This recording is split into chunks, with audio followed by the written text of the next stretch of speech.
All right. My goodness. That was interesting. Let's see. Get rid of that.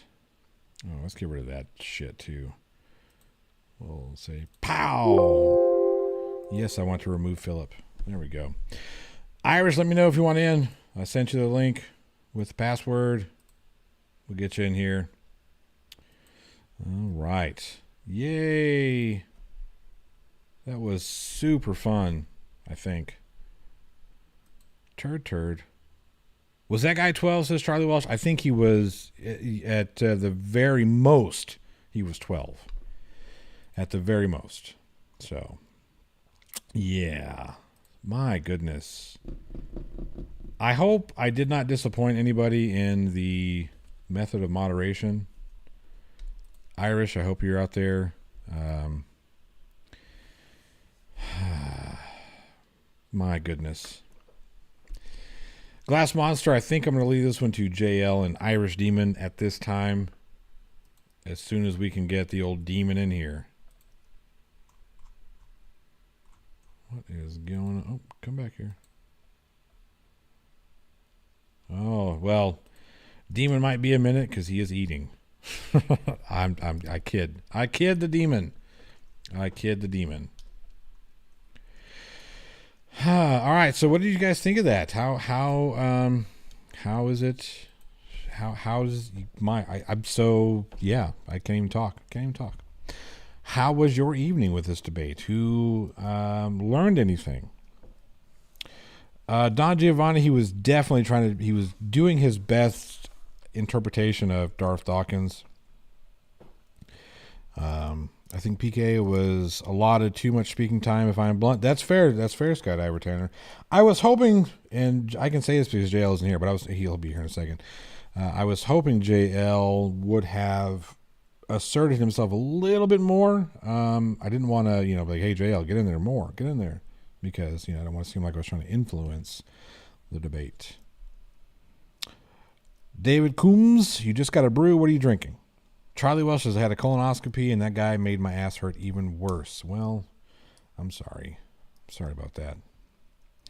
Action Squad says you all handle yourselves like pros.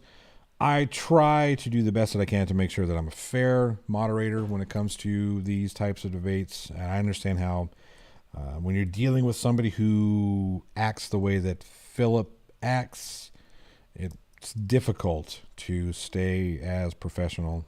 There was a couple times there where I, like I said at the end, I generally don't want to tell people to fuck off, but if I have to, I have to. And at that time, I had to tell Philip to fuck off because he was being disingenuous and dishonest. I'm not going to have that.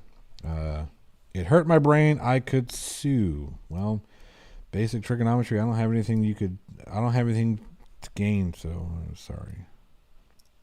He's a child with nonsensical questions that don't prove anything, let alone a god. Exactly. And here's the deal. And this is the reason why I said that he was dishonest.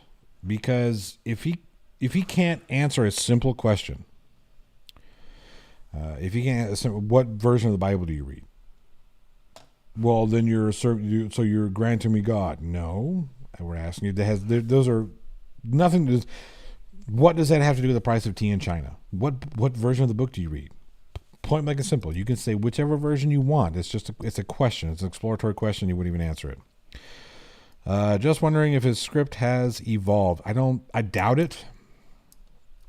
It definitely sounds like a modified Darth Dawkins type script. And as soon as JL gets back in here, we will get that up. We'll go from there. I think this is, I don't know what the heck this is. Demon, is that you? What do you got going on here? Oh, hang on a second. Let me get you put in the OBS. Oh, is it something with your spaceman?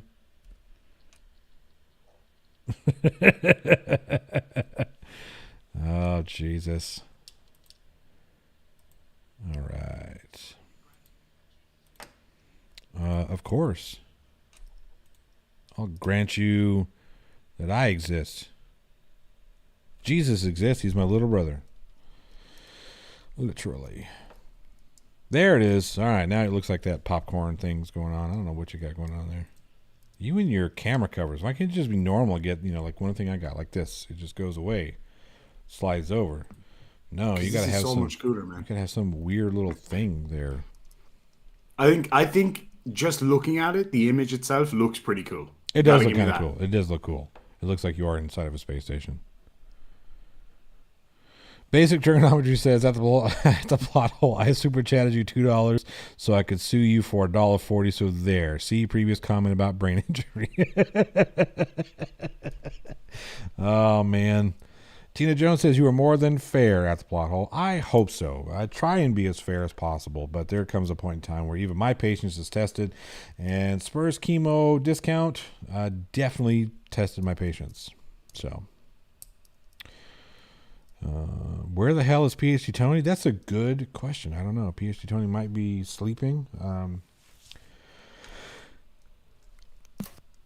Old people got a nap, I guess. Old people got a nap. He's on a religious retreat, my understanding is.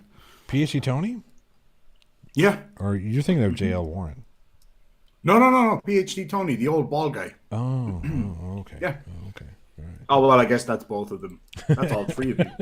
I'm not bald. But, you're getting there. I'm not bald. Watch out. You're going to fall asleep. You're going to pass out drunk in Ireland when we're there. I'm going to shave you. I'm going to give you that little monk. Oh, no. That little monk It's not thing. possible. You don't think so? Oh, my God. We did that. We did that to a guy. Hey, Jen. Who did we do that to where we shaved his head? Oh, it was Martin. At my 18th birthday. It was Martin, wasn't it? It was Martin. There was this guy called Martin. And at my 18th birthday, the night before his grads, which you guys, excuse me, what do they call grads in America? The prom. The night before the prom. Yeah. And finally, an intelligent person in JL's picture. But there's nobody there. Oh, you'll see. Right behind the chair. He's well camouflaged. Oh, look at him. His doggy. But anyway, yeah, we shaved a little monk patch on his head the day before his prom, but we didn't know that it was. But you didn't know that was the day before his prom? JL, I'm just going to say, I have a good idea of what you were just doing. I'm guessing you were either screaming at the moon or anger masturbating, one or the other, or shotgun and cigarettes. Just one cigar, just... It was anger wank. Shit.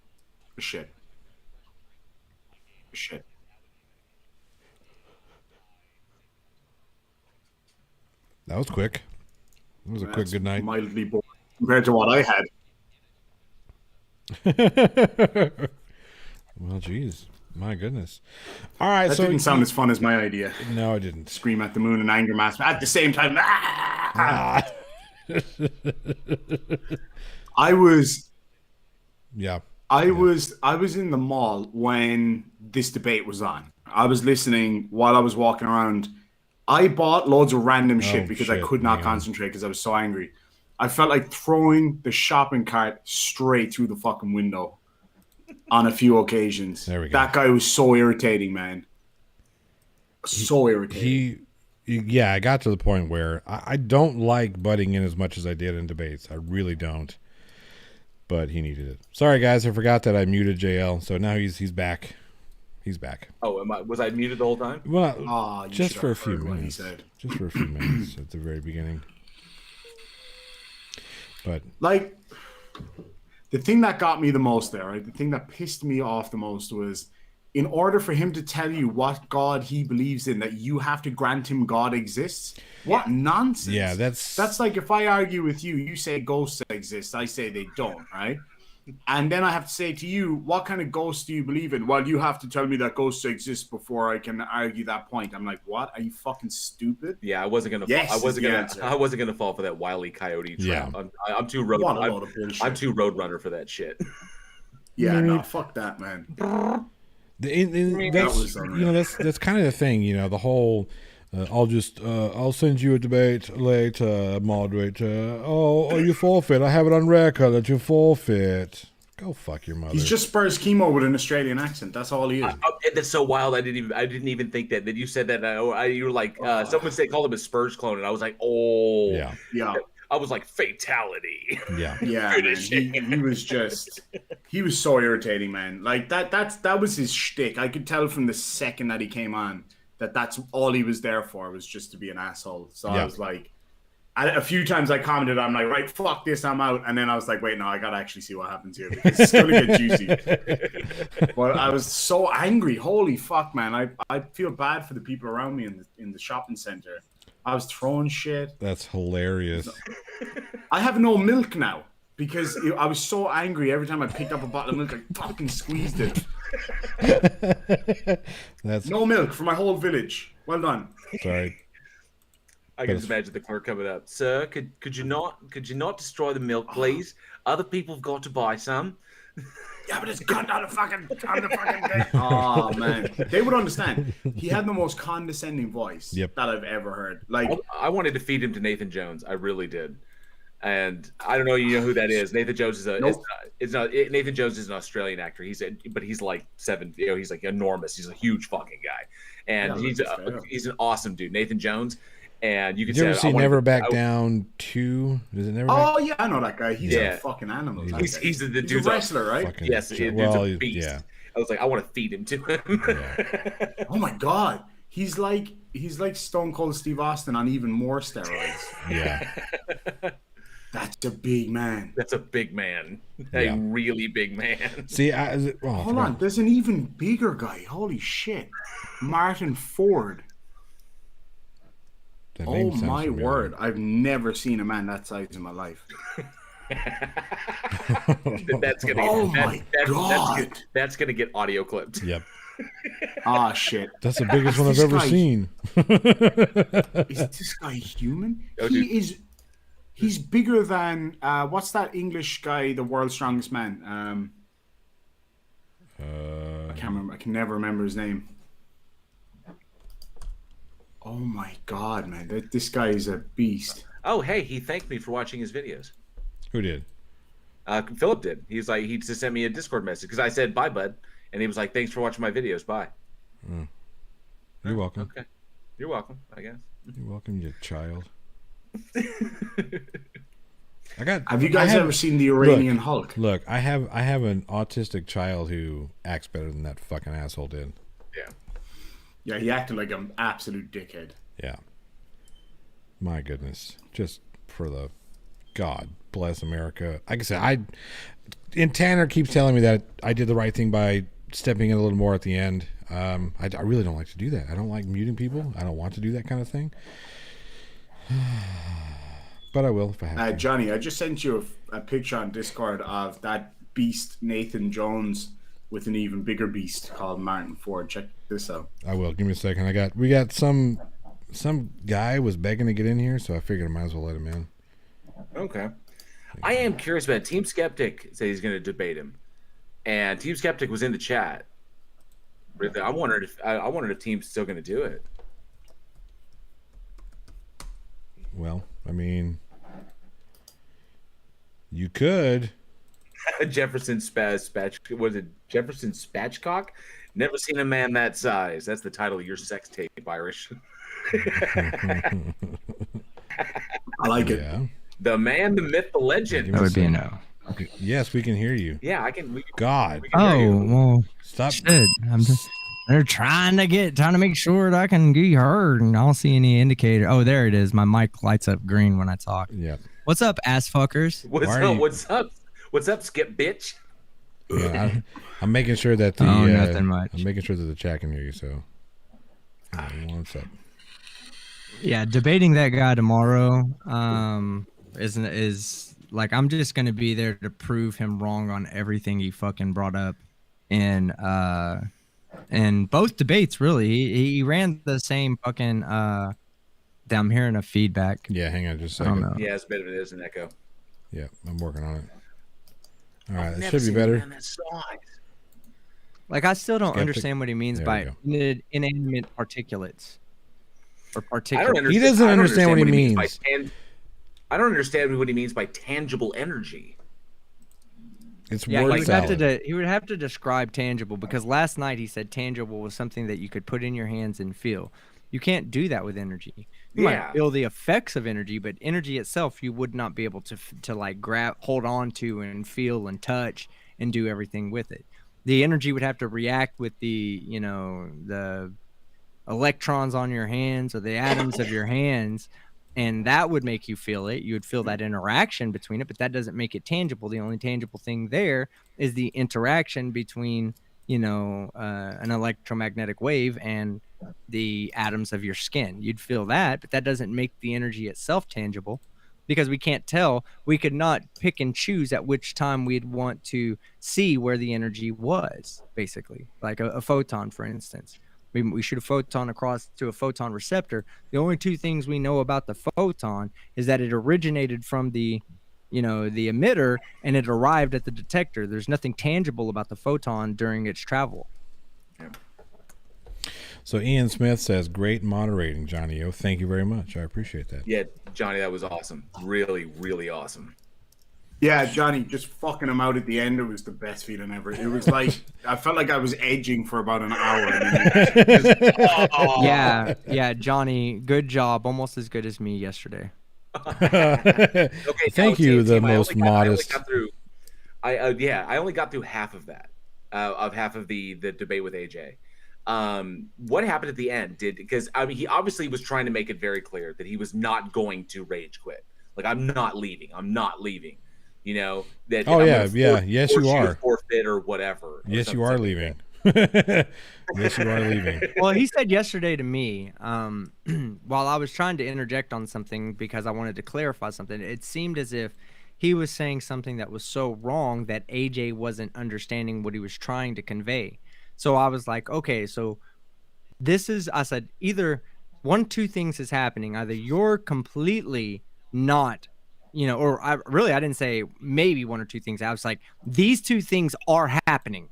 Number one, you're misrepresenting science. And number two, AJ's not following along with your misrepresentation of science. So let me kind of step in for a second and get you both back on, you know, back on the common ground. And he was like, am I debating you? And I was like, you don't want to fucking debate me. All right? This is just facts. You don't want to fucking debate me. True. Because I know what the fuck I'm talking about. You're not going to get this pseudoscience mumbo jumbo by me, because I'm just going to shut that shit down. You know, you're going to have to provide papers or evidence. He said so himself, that any claim without evidence can be dismissed without evidence. That's something that he said himself. So therefore, every time when he talks about these particulate, inanimate, tangible energies, I'm going to be like, you know, proof, evidence, please, some kind of evidence. Like, if you can't, then I'm just going to say, nope, you're making that up. And I can do that without any evidence to support me saying you're making that up. I have to admit, I'm a little terrified, because when Team first popped in, I was like, oh fuck, the one dude who's You're in trouble. Team will be legit with me. He really will. That's why I try to be as forthright in my research and try to get all the information. I spoke to many people. I spoke to PhD Tony. I spoke to Clive Wells at length. I spoke to a couple of his previous interlocutors. I spoke to just, you know, whoever I could. And can I interrupt you and tell you that I appreciate the lack of respect you have for me for not reaching out to me for information? Team, I've tried to reach out to you many times and you never respond. So it's not your fault, okay? I do this with many people, and it's not. I know, but fault. you're extremely busy. You are Sean Michael Beasley says, PKA sounded like a guy speaking fluent drunkenese. Yeah. But Team, you're very busy. You have a massive channel, and you have a lot of things going on, a lot of videos you got to deal with, and plus you got your personal life. You got things going on there. So he doesn't have a personal life. I didn't want to make 30 minutes he spends wanking off every day. You just disrespected me earlier. Now I'm flattered that you think I have a personal social life. I mean, but whatever's going on, there are people who spend a lot of time where I on Discord, you know, because I listen to Discord while I'm at work. These people are familiar with him. They debated him. Was able to get in touch with them a lot faster. And so of course, PhD Tony, Clive Wells were phenomenal in the amount of information they were giving me to clarify some of the things that he was trying to say, which is what I was trying to do in my intro. Which Live's okay. So, but you're here, and now whatever lashings I'm going to take from you, for my debate, for my part of the debate, Actually, I have not. I was working with Fight tonight, so when I got off of that, I had to take care of something with a friend of mine, and I got there late to the party. But he pulled the same shit. I walked into him talking about inanimate particulars, and I'm like, I even asked fucking Clive, like, am I missing something? Like, what does that mean? And he's like, nothing. Yeah, it has no actual relevance to science whatsoever. So the first thing when he brings that up tomorrow is every time he brings up something that I believe to be nonsensical, I'm going to ask him to cite a paper or cite a scientist that I can look up and see, what they're talking about from a science perspective, not from, a third grade education perspective. Which is absolutely what we're working with. That's above his. Yeah. That's above his education level. Action Squad. It says, "I wish PK would speak more slowly." No. Holy fuck me running. And then that whole la la la la la la la la la la, like all that shit that he does. Like, why the fuck do you have to devolve to a child? Like, you're talking to a grown ass man. The thing that really pissed me off was when he would do so he'd say, "So JL, can you prove that there is no God?" And then he'd pause. Then you'd start to answer. You go, "I'm not finished my question." La la la la la la la. Oh yeah. You stop for 8 minutes. Yes, for fuck's sake. Dick. I would let him ramble on, incoherent bullshit, waiting for JL to interject so I could say, "All right, dude, shut the fuck up." But JL's too nice of a person. Really? I mean, I'm just waiting and waiting for JL to say, in real "Hey." life. Oh wait, you have. Yeah. But yeah, my goodness, come on! It to sit there and ramble on as much as he did, and then claim that everybody's we're interrupting you, dude, because we're not going to let you control the conversation. You're not going to fucking monopolize everybody's time here. This is a discussion. This is a debate. There's going to be a back and forth. And you try to pull that Nathan Thompson bullshit. Fuck. Oh, we'll just move on. No, we'll move on when I say we'll move on when I'm goddamn good and ready to move on. Yeah, I'm ready to go to question and answers now. Cool. Okay, great. Well, we'll let you know when the rest of the world is ready. Right. We'll let you know when it's time for question and answers. Hey, it's not going to matter because Johnny, you don't answer questions. Johnny and JL, are you guys free Tuesday night for dinner at Texas Day Brazil with MC Tune? It's my daughter's birthday. She can come along if she's a meat eater. Well, I only have 2 hours. JL, are you available for dinner with MC Tune? God, you guys just don't like MC Tune. That's crazy. No, I love MC Tune. I love it. Why do you guys have to do it on Tuesday? Why can't you do it on Wednesday when I have a day off? All right, we'll do it on Wednesday also then, asshole. Oh, shit, Wednesday. It might just be me and you. Wednesday I have I said also. What about Monday? We're working on Tune's schedule because of he's coming in from out of town. If you're not available, that's fine. I'll go enjoy Tune by myself. But I was trying to share the excitement, share the enjoyment. You've met him before, JL. You know what it's like. It's a fucking roller coaster ride with Tune. You never know. You might end up being drunk, naked in Mexico, hanging out with MC Tune. That's what I'm looking forward to. What time? We don't have a time yet. We don't have a time set, but we're gonna. My house is still almost destroyed, basically. I still have half a house, and I don't know that I want to, and I haven't got my vacuum chamber yet. So the two ideas that I had of bringing him over to to do a live stream and to it just probably won't work out. So I'm thinking I might do a dinner live stream. So call up Texas Day Brazil ahead of time, say, hey, look, we're big fans, as well as we're YouTubers, and we're not asking for anything for free, but we'd like to come in, use your Wi-Fi, and live stream from your restaurant to our hundreds of people. It'd be good PR for them. I doubt that they would say no, but just out of a matter of respect, I would like to ask them to make sure that it's okay with them. Which one are you going to? The one in Irving? I don't know. That's a good question. We haven't got that far. And Okay. Well, okay. I'll tell you this. I do have some time on Tuesday because the show is not till Wednesday, and if you, depending upon the time and the location, I can work that out. So you're gonna be busy Wednesday? Well, Wednesday we have Weekend Horror. Okay, that's when we'll schedule it then. Okay. Hey boys, I gotta head out because I got some shit to do today. But I'll catch you all later. I'll be doing a You know what you don't have to do? You know what you don't have to do, Irish? Get over the fucking hangover. You don't have to get over the hangover from Wednesday night. So Irish, I do eventually want to hear like what all pissed you off so much because your anger seemed to steadily grow. It did. It's still burning inside. Right. Well, let some steam off before you leave. I don't want to be banned from the internet for saying certain things, but holy balls, man. Before I go, right, I'll just say this, right? He was without a doubt one of the most irritating people in the world, right? Yeah. And I definitely, if I was in your situation, I probably would have let it run on as long as it did, just to see if we could get anywhere or whatever. But if this was like a real structured, like proper point scoring debate, I would have just nuked him within 10 minutes. Oh yeah.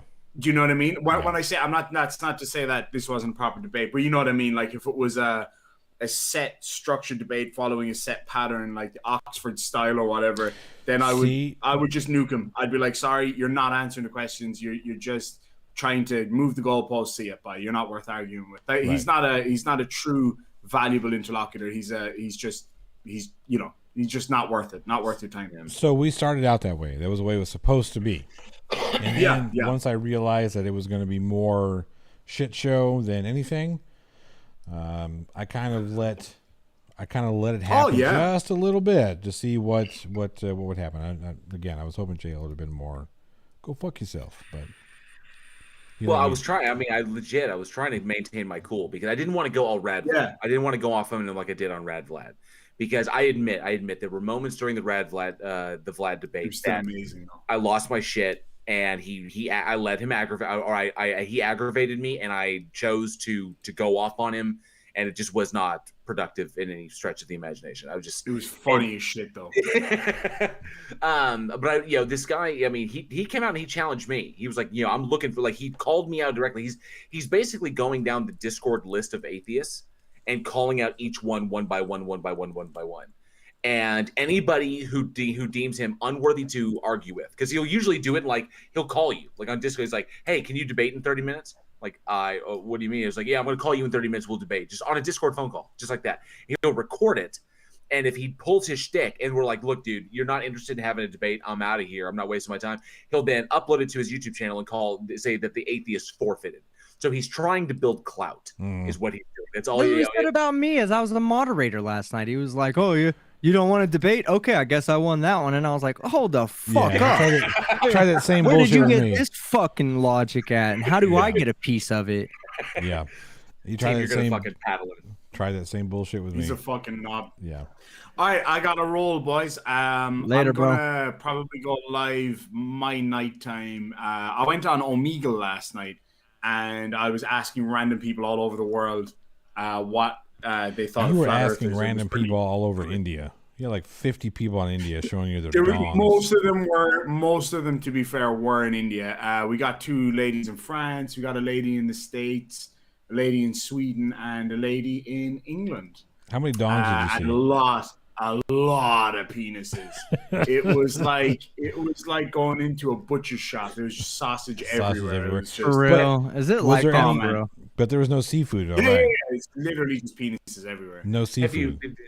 Have you seen that? No. I'm curious. I want to know what the sausage to clam chowder ratio was.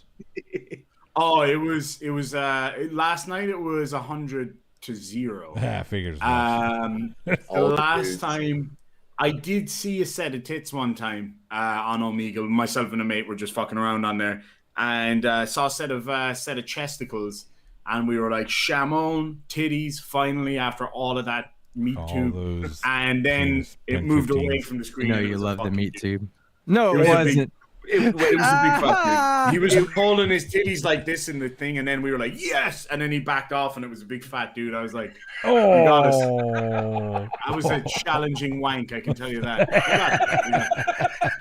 But, he was halfway through the wank, and then he pulled back and was like, I'm just yeah. gonna finish If only he This knew. top If fucker. only he could time the pulling back as the time you were getting ready to blow your excitement everywhere. see, So you could not stop, and he just pulls back and goes, "You know you love it, baby. You know you're on at me." the point of no return. He's almost at the point of completion. Just tears in his eyes. Just tears in his eyes. I accept this part of myself. It's okay. What can I do? I feel like you've been there before, Jail. But anyway, I gotta go because I got. He's the one work that to do. started that trend. What are you talking about? Look how big he is. Yeah, that's why he's banned from fucking Omegle. But we're gonna do it again tonight. We're gonna ask a few more people tonight what shape they think the Earth is. It was a lot of fun last night. Thankfully, no dongs came up on the screen because I was, you guys know I'm such an incredible live editor. Right.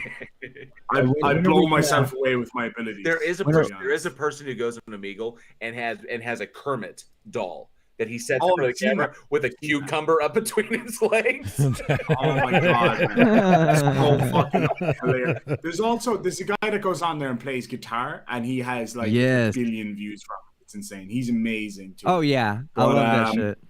He's so good, man. He'd be like, I'll try to play something. He'd be like, blah, blah, blah. And I go, hold on, let me try something. And he starts ripping it. That's really funny. But anyway, I gotta go. I got Chihuahua business to take. Yeah, we got care of. scam baiting business to do too. Don't forget that. Yes. All right. Cool. Okay. Just before you go, I'm just trying to work out. So your Wednesday is my Thursday.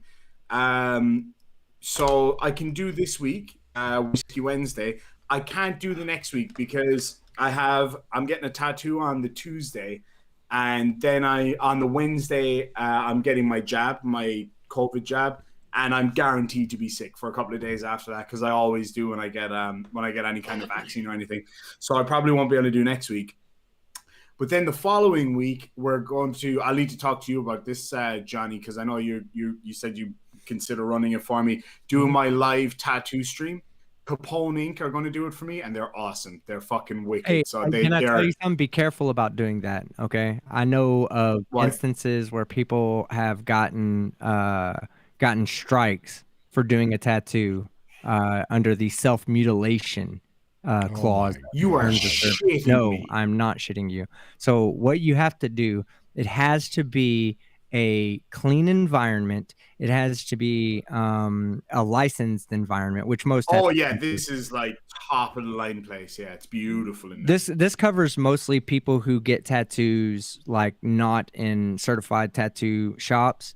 Well, they can get a terms of service violation on their channel for self-mutilation. So be careful with that.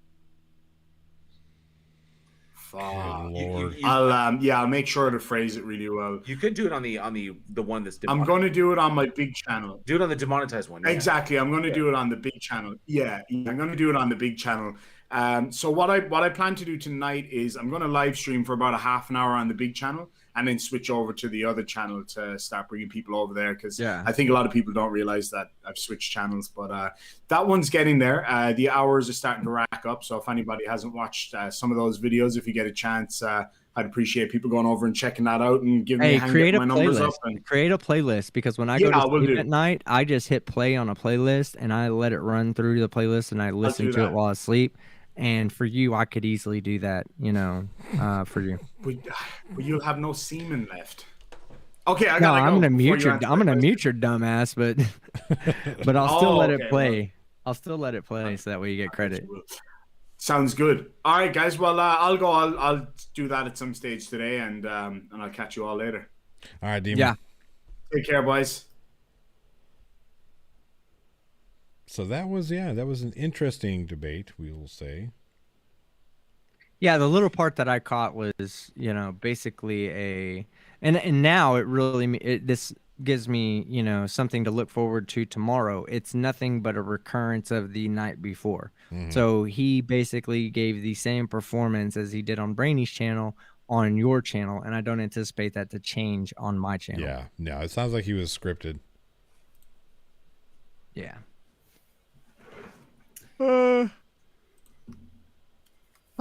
Shit, I'm tired, man. Just Yeah. I refresh. slept so much in the past couple of days, bro. You don't gotta. You gotta rub it in. I may have to go see a doctor and ask them to do some blood work on me to make sure that something ain't wrong with me. Make sure Because you I've have been enough sleeping iron. like, man, I eat too much meat to not have enough iron in my body.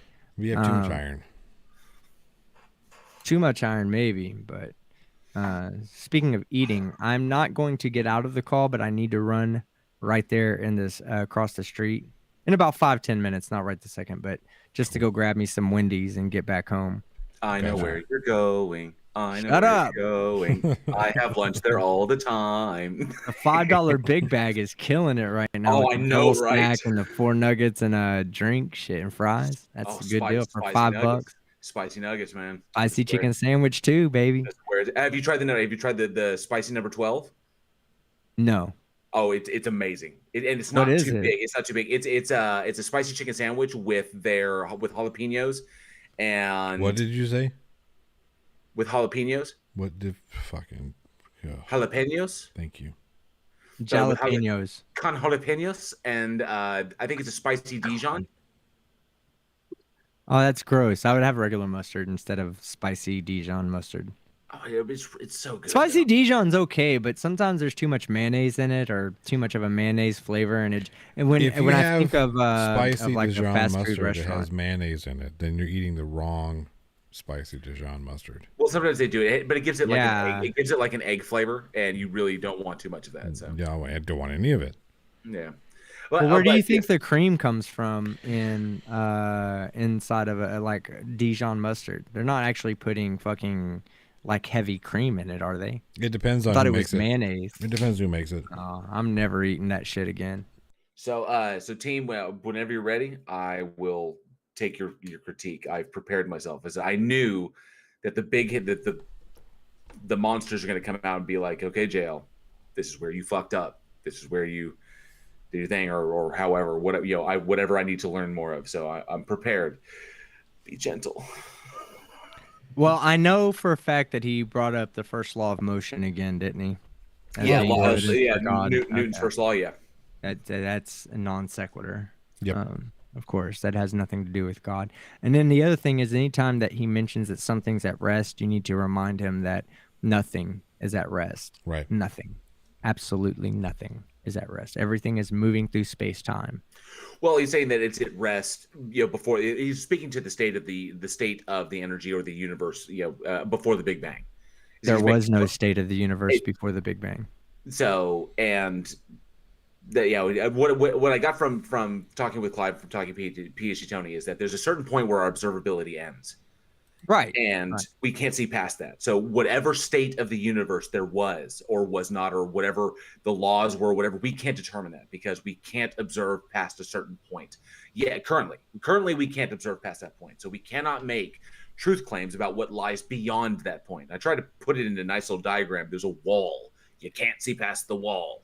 You're asserting that there's God behind the wall when you can't possibly know that, but he apparently didn't get it. I tried. Yeah, that and the other thing is he provides a lot of dichotomies that don't necessarily need to be dichotometric, I guess. I'm making up words. It doesn't need to be set up in a dichotic. I guess that would be the right word, dichotic. It doesn't need to be set up in a dichotic manner, and he brought that up with me. He was like, it's either got to be A or not A. And I'm like, why are you limiting these options to either A or not A when he does the law of contradiction or whatever, I think, or law of non-contradiction. Non-contradiction. Yeah. Now there are times like there's either God or there's not God. Yes. That is true. But to get to that assertion, not everything along the way has to be a dichotomy, and that's his whole argument is he can only come to the conclusion of God by setting up 10 different dichotomies that lead him to, if you accept those and you run with this premise, then you're going to eventually come to the conclusion that God does exist. Yeah. But when you call him out on his fallacious assertions, then you're not going to come to that conclusion. So I haven't seen the debate, so I don't know if he did bring that up or how you handled that. Well, your critique will be welcome if you have the time to give one. So whatever input, I'll take whatever input. You're only saying that because I was all upset that you hit up Clive and PhD Tony, but not Team Skeptic. That's the only reason you're saying that now, to save face. But I still love you, man. You know, I'm not about to subject myself to 2 hours of J.O. Warren just to affirm my love for you.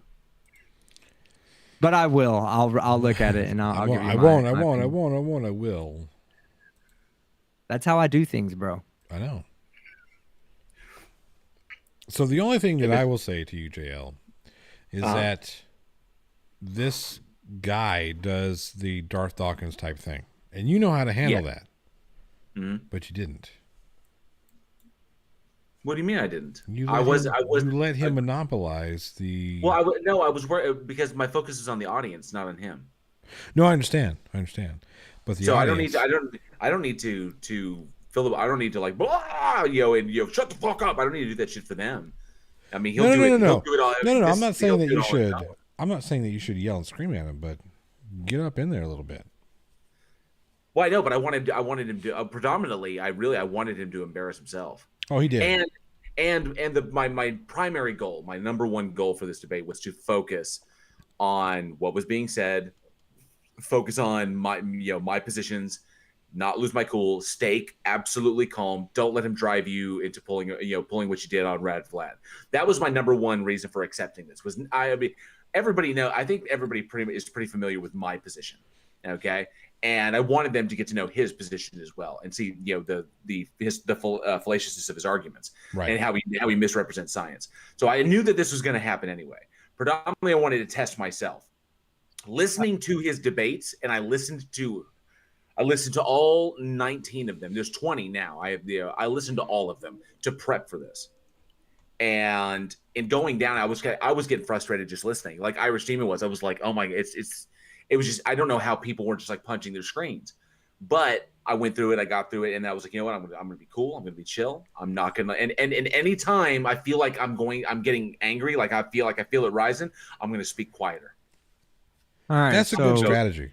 I'm gonna go down. Clive Wells just said in the chat that he told you to ask me about these matters, but you wouldn't ask me because you had a seance to go to.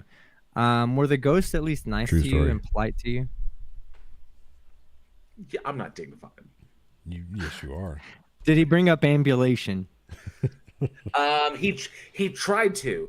It was weird because I was able to formulate my intro specifically to his argumentation, and I hit all of his points that he brought up. And so, by the way, did you notice that he ignored everything you said in your intro? Yeah, he didn't listen. He didn't listen to any of it. But that's why it was either he ignored it or he just didn't care. Because then he went back and started asserting things that I knew he was going to do when I was trying to basically scorch earth and be like, we need to move on past, I wanted to get him off his script is the whole point. It's like, look, I'm aware of your script. I know it. This is boom, your script is gone. Let's go forward from there and actually, have a legitimate conversation, not you trying to force me into an interrogation of my worldview, and then when I ask you one question about your worldview, because to me, it's like, how do you justify this? How do you, or how is this? Like, it has to be this true dichotomy, and making assertions about shit we couldn't possibly know. That if anything he said was true, he'd have a fucking Nobel Prize. But no, I ask him, how do you define your God? Well, you have to grant me my God in order for me to answer. It's like, no, I don't. Yeah, that's like, bullshit. Johnny, you're a theist. And I'm an atheist. Am I? Oh, wait, let me leave. Well, you hold to a level of spirituality. Do I? Well, yeah, when he does when he talks to ghosts and shit, like when in private sessions with you, that's about the only time he gets spiritual. No, he's a ghost hunter too. How did I get wrapped up in the ghost hunter thing? I have no idea. Team just did it. It's Team's fault. It is Team's fault. It's always Team's fault. No, but I mean, I maybe I'm making the wrong assumption. I always assumed that you were. You should never make any assumptions about me. I am the guy that can argue any side of any coin. I can take any argument. So you're an atheist? I'm not saying one way or the next. Oh, okay, cool. So he Well, I is mean, a theist. He just how doesn't about want to this? lose How about super this? chats. So just how about this? How about this?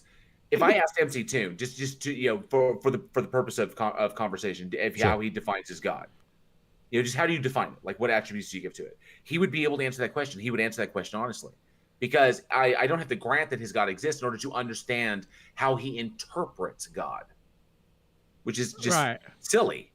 And so, because he was trying to set up the trap, it was like, oh, you admitted my God exists, so I win. That sounded like a mentally deficient Grover. Pretty much. He looks like a mentally deficient Grover as well. Yeah, with all respect, so that he doesn't take offense to it. Right. I don't take it. Team, you're too small for me to take offense to. So Commander Darklight says guilty by association. That's not. Well, that makes you a perpetuant failure because you associate with Team Skeptic. Calm down. That's my buddy over there. Team Skeptic, calm down. Calm down. Yeah. I'm calm. I'm calm. Yeah, that whole business about, look, here's the thing. If you're not going to answer the question, I'm asking a clarifying question. You've asked your clarifying question. Your clarifying question was answered several times. Now it's time for you to answer the question. No? Okay, then. Let's move on. So... I don't understand why it was so hard for him. Just because it gets him off his script. Oh yeah, that's the only reason why he won't answer that question. That's the only reason why he wouldn't answer the question about what Bible he reads. He won't answer the question about how he defines God because it completely destroys the script. He answered the Bible question for the audience. For the audience, yeah. For the audience's edification, I read the NIV, the NIV. I was like, oh, okay. So you read the New International Version, which was actually an original translation by like 100 different scholars who all worked together to create a brand new Bible. And I was like, oh, okay. Well, that actually explains a lot. And did you hear what he said? Well, I wasn't answering for you. I was answering for the chat. So, in other words, that's not really the Bible that I read. I was just telling the chat that.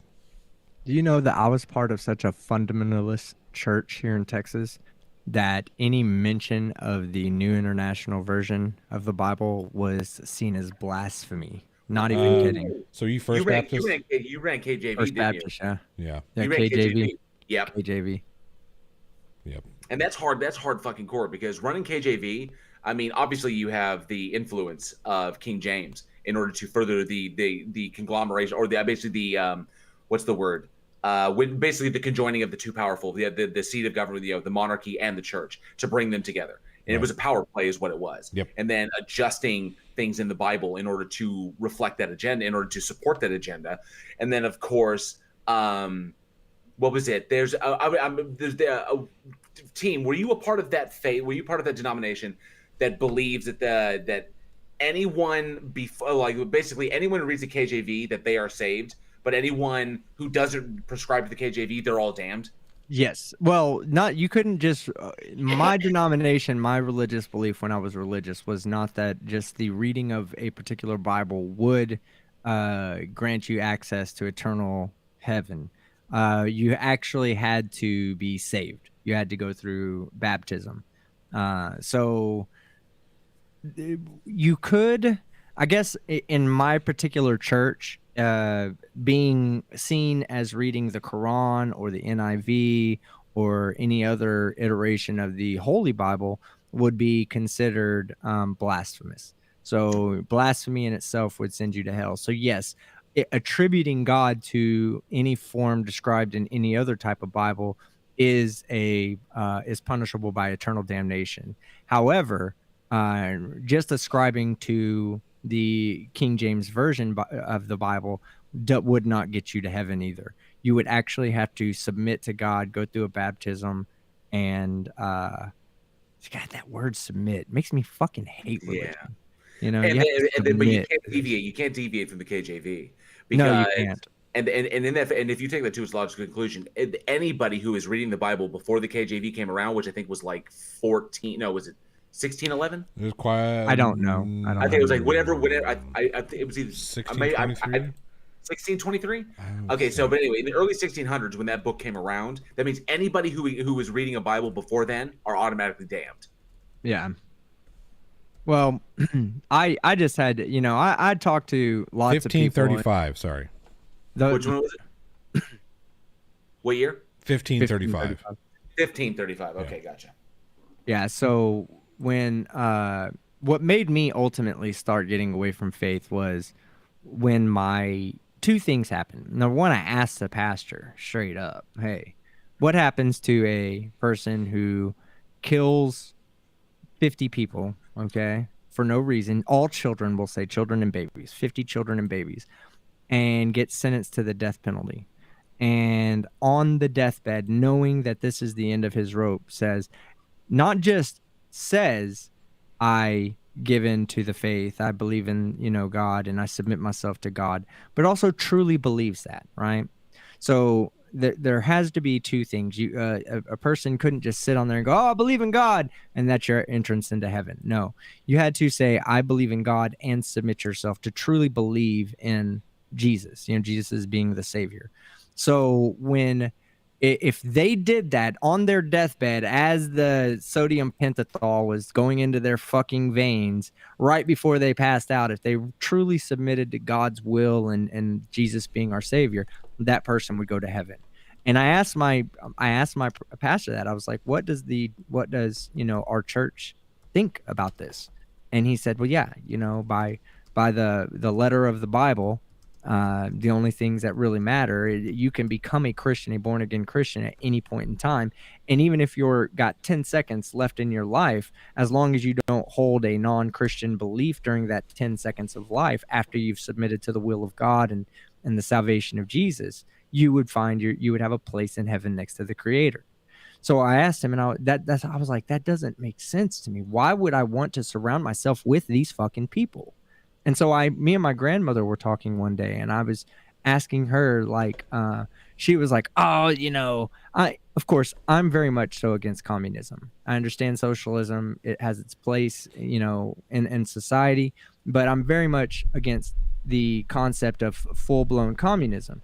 But I also understand some of the communal benefits of having a communistic society. If a person, collapses on the street as they're walking down the street, and you pull your car over to stop doing what you're doing to assist them, that is, being communistic. You're being a communal person. You're helping your community out. And she was like, yeah, but actually, that's communism. I ain't doing that. That's communism. And then it's that. And I said, Grandma, let me ask you a question. I asked the pastor this. Let me ask you a question. Grandma. All right, if you get, let me ask you something, Granny. Well, I put the same question to her that I did to the pastor, but instead of asking her a question, I made it more of as a statement. I said, look, when you get to heaven, you do realize that many of the people that are up there are going to be people who, because the first thing you need to understand is this right here. Most Christians, according to the Christian Bible, according to King James Version, at least according to my church, are not going to go to heaven. They're going to go to hell because they don't live Christian lives. They don't worship God. They don't accept Jesus as their Savior. They just don't do these things, not through what they say, but through their actions, because that was the stipulation, is once you submit to Jesus for the rest of your life, you must live in this submissive form to the Word of God and Jesus as our Savior. And that's why a death row inmate can make it to heaven, because he submits to God, accepts Jesus as his Savior, and for the next 10 seconds of life before it snuffs out, he doesn't do anything non-Christian, doesn't hold any other separate beliefs. And I asked my grandmother that. I was like, are you okay with this? And she said, yeah, I'm okay with that. And I'm like, are you fucking kidding me? Are you fucking kidding me, Grandma? You're okay with that? You're okay with saying that you'd rather spend the eternal life, your eternal heaven, next door to Jeffrey Dahmer?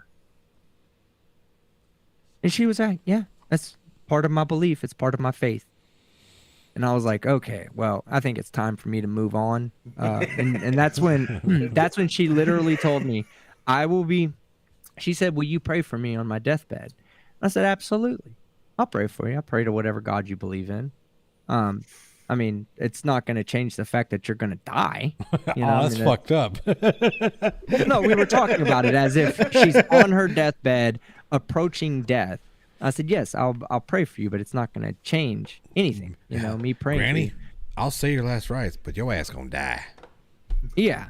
I just like how Team was like when he was faced with this like fucked up situation in church. He was like, I'm gonna let myself out. Yeah. But to see somebody like myself who tries to think critically about things, right? It doesn't make sense. It's nonsensical to hold those beliefs. It is. So why it's should I believe internally it? inconsistent? Internally and externally. Exactly. Yeah. So I just at that point it was more and more moving forward. I began meditating more instead of praying. Finding meditation would be more self-beneficial than praying. Praying is just a form of meditation, by the way.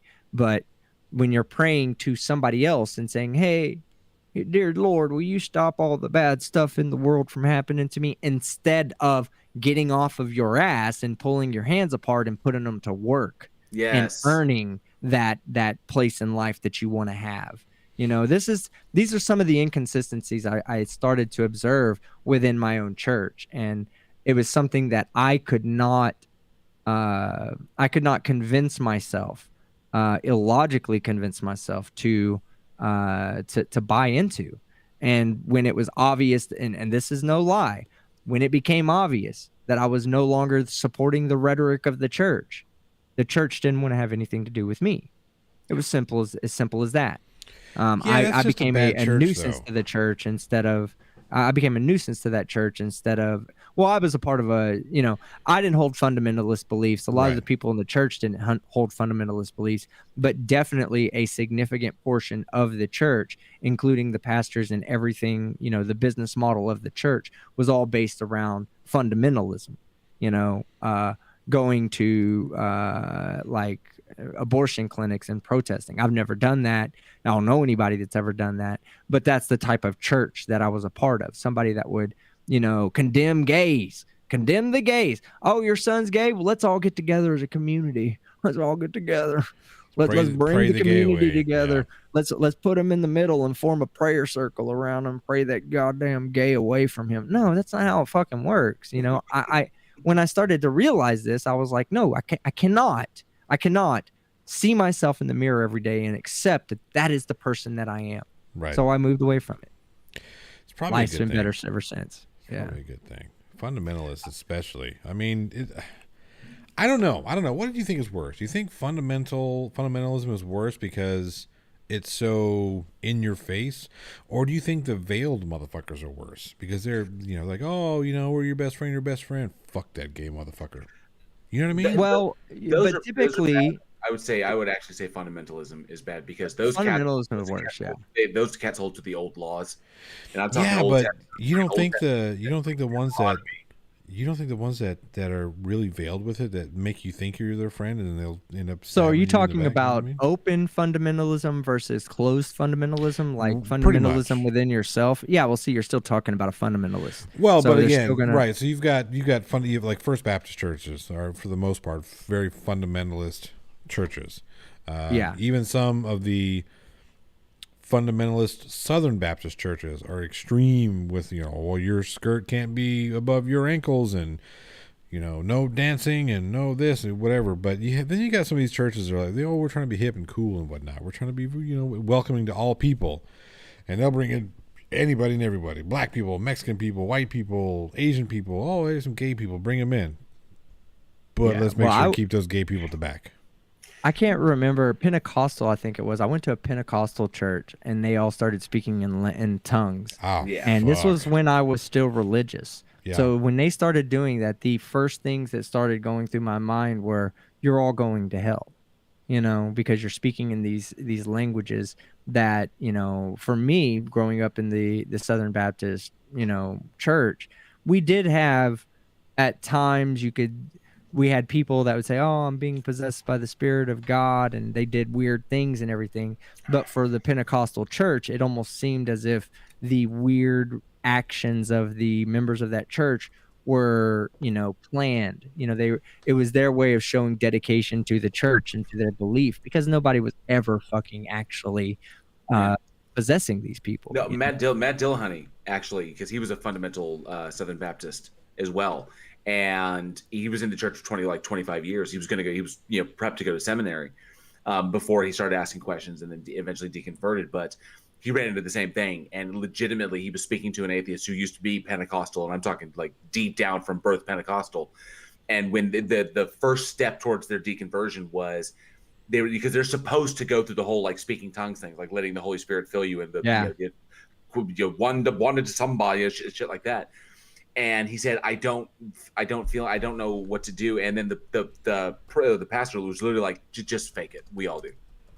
So when my son was baptized, well, I guess it wouldn't be baptized in the Pentecostal. It would just be whenever they had their their ceremony for my child to bring him into the light of the Lord or whatever.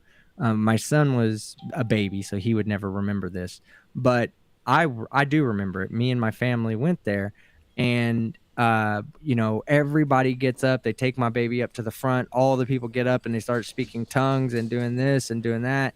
And then the only people that stayed seated in the audience were me, my mother, and my stepfather. We're the only ones that were family for him, that were there. And whenever we got done with that whole thing, I stepped outside, and my stepdad stepped outside with me, and he's not a religious person at all. And he goes, "What the fuck was that shit? And why did we have your son just go through that?"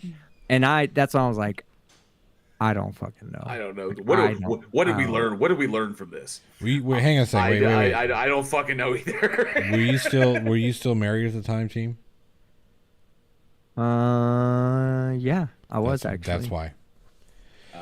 That's why you did it. Hey, Johnny, can I address a couple things in the chat real fast? Sure. Well, hang on real quick. I've got to say that Flat Derp's new Daniel Pratt video is out, so make sure everybody go check that out right after this stream ends. Hey, I'll be right back, guys. I'm gonna run and grab that food real quick because I'm starting to shake. So go get your grub. Angie Flores says, "I just lost my religion and I have never been so open-minded." Yes, Angie, that is amazing. Always keep asking questions. Always keep moving forward. The biggest thing, I can say when I deconverted, the biggest thing that I got from it, first it was very, very scary because I would run into things where my first reaction would be to run back to the church. And eventually, you do get past that. You just, you basically, you reaffirm that, this was your choice. You're not going to react emotionally to things. You're going to act rationally, and you kind of reinforce the habit because there is a level of indoctrination that goes into religion. And it's hard. It doesn't just go away, which is very, very difficult. That's how deep it gets in. I was scared at first, but then I found it empowering. I found it empowering to discover how much it was also terrifying how much responsibility I have for both my actions and my inactions.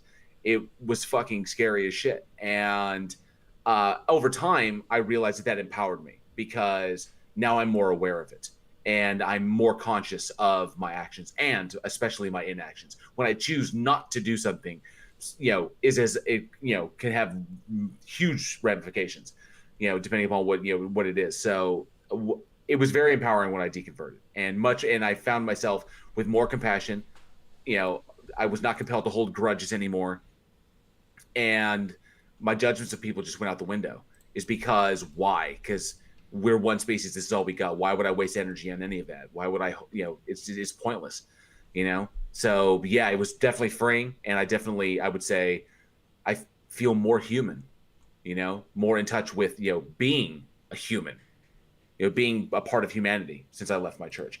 Someone else, Chris S at JL, did you hear about Telltale and his daughter? And I did. I let him know that shit was fucked up. Anybody can look it up. If you look up Telltale and health teacher. Telltale is a content creator on YouTube. He's an atheist content creator. And his daughter, who I believe is 12, I think she's either 12 or 13. She was in health class.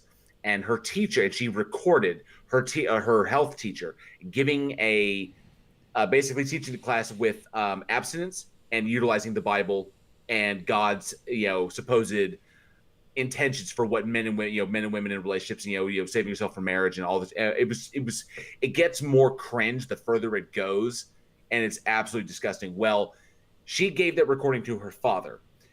Her father, Telltale took that to the appropriate people, and now his family are getting death threats from the local Christian community.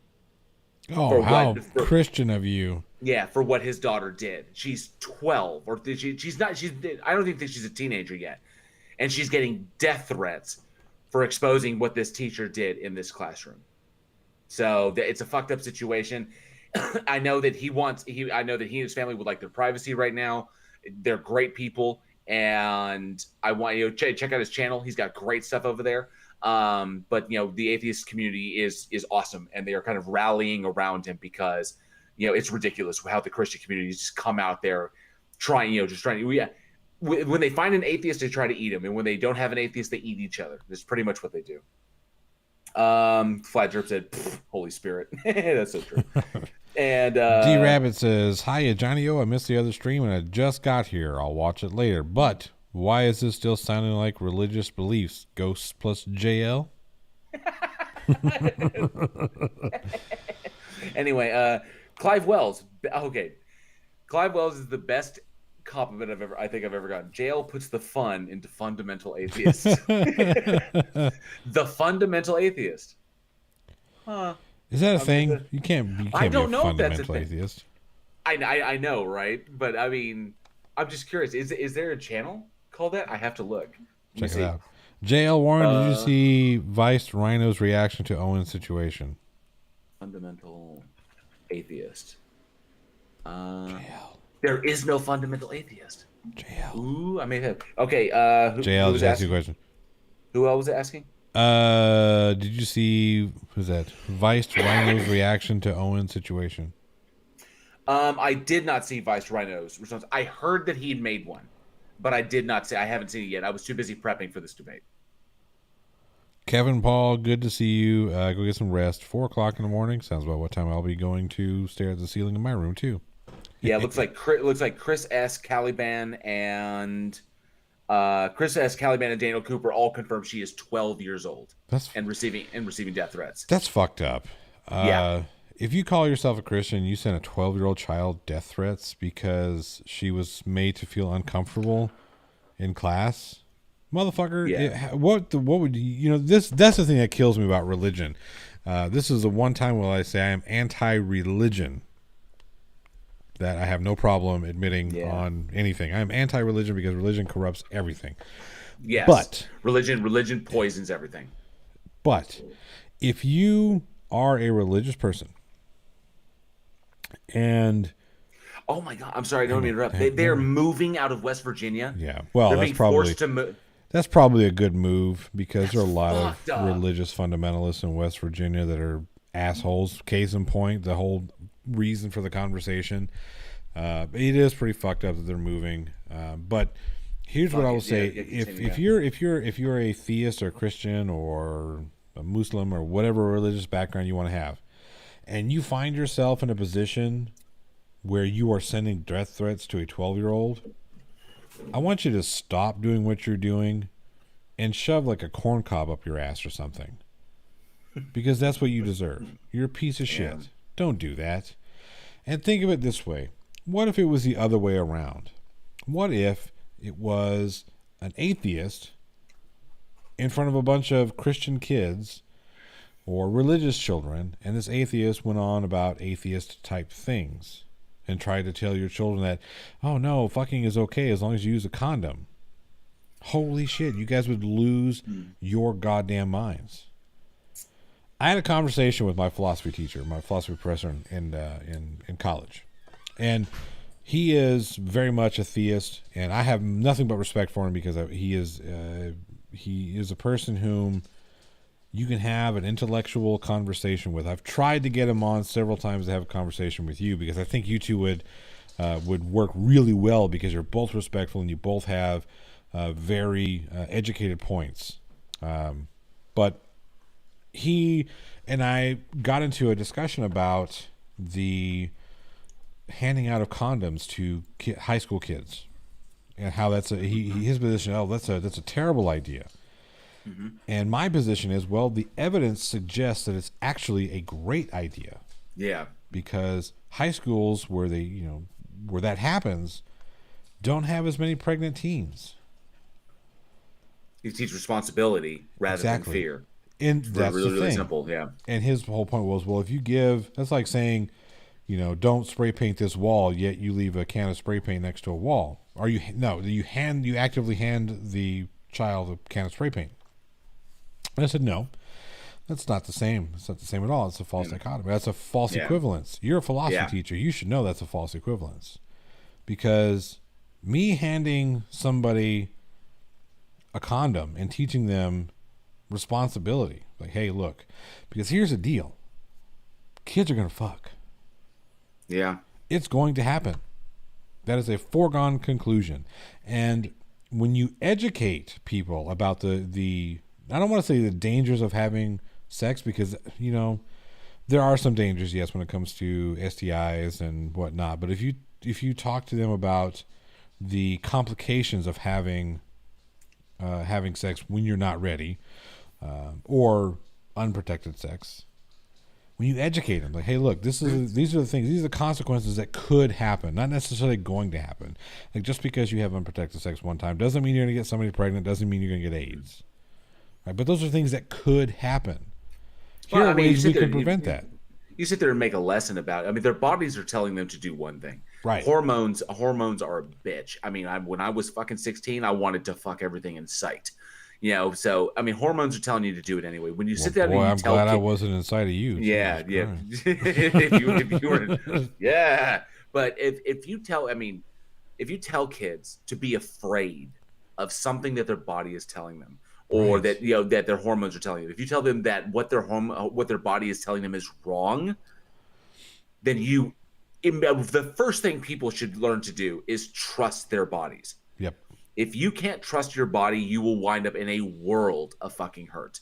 So you've got to be able to listen to your body, to understand your body, and to trust the signals that your body is giving you, and to handle those signals appropriately and with responsibility, especially when they're about engaging in sex, with someone else. Mm-hmm. And that's it. But you tell them to be afraid of it, half of them are going to be like, fuck that. I'm not afraid of shit. Right. Especially when you have 16-year-olds running around with the I'm invincible mentality. Right. Which we all did.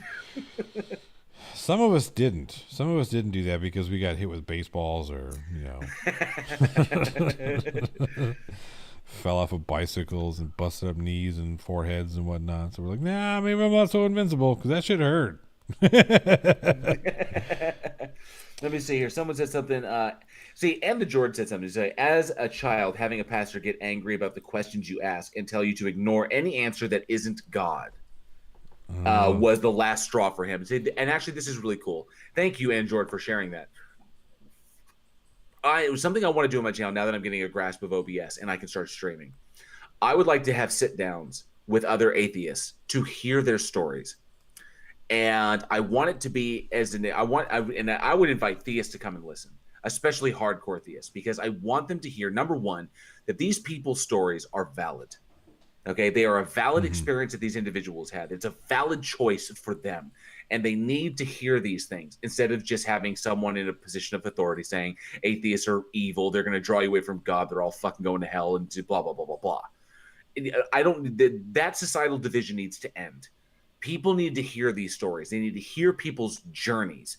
If at least in the minimum, I know I'm not going to deconvert anybody, but at least they may be able to hear something like something that Ann George said. Like if somebody heard that their pastor was like, ignore every answer that leads you away from God. And so there's maybe some theists out there who's like, that doesn't seem right at all. And then they just may internally critique their position.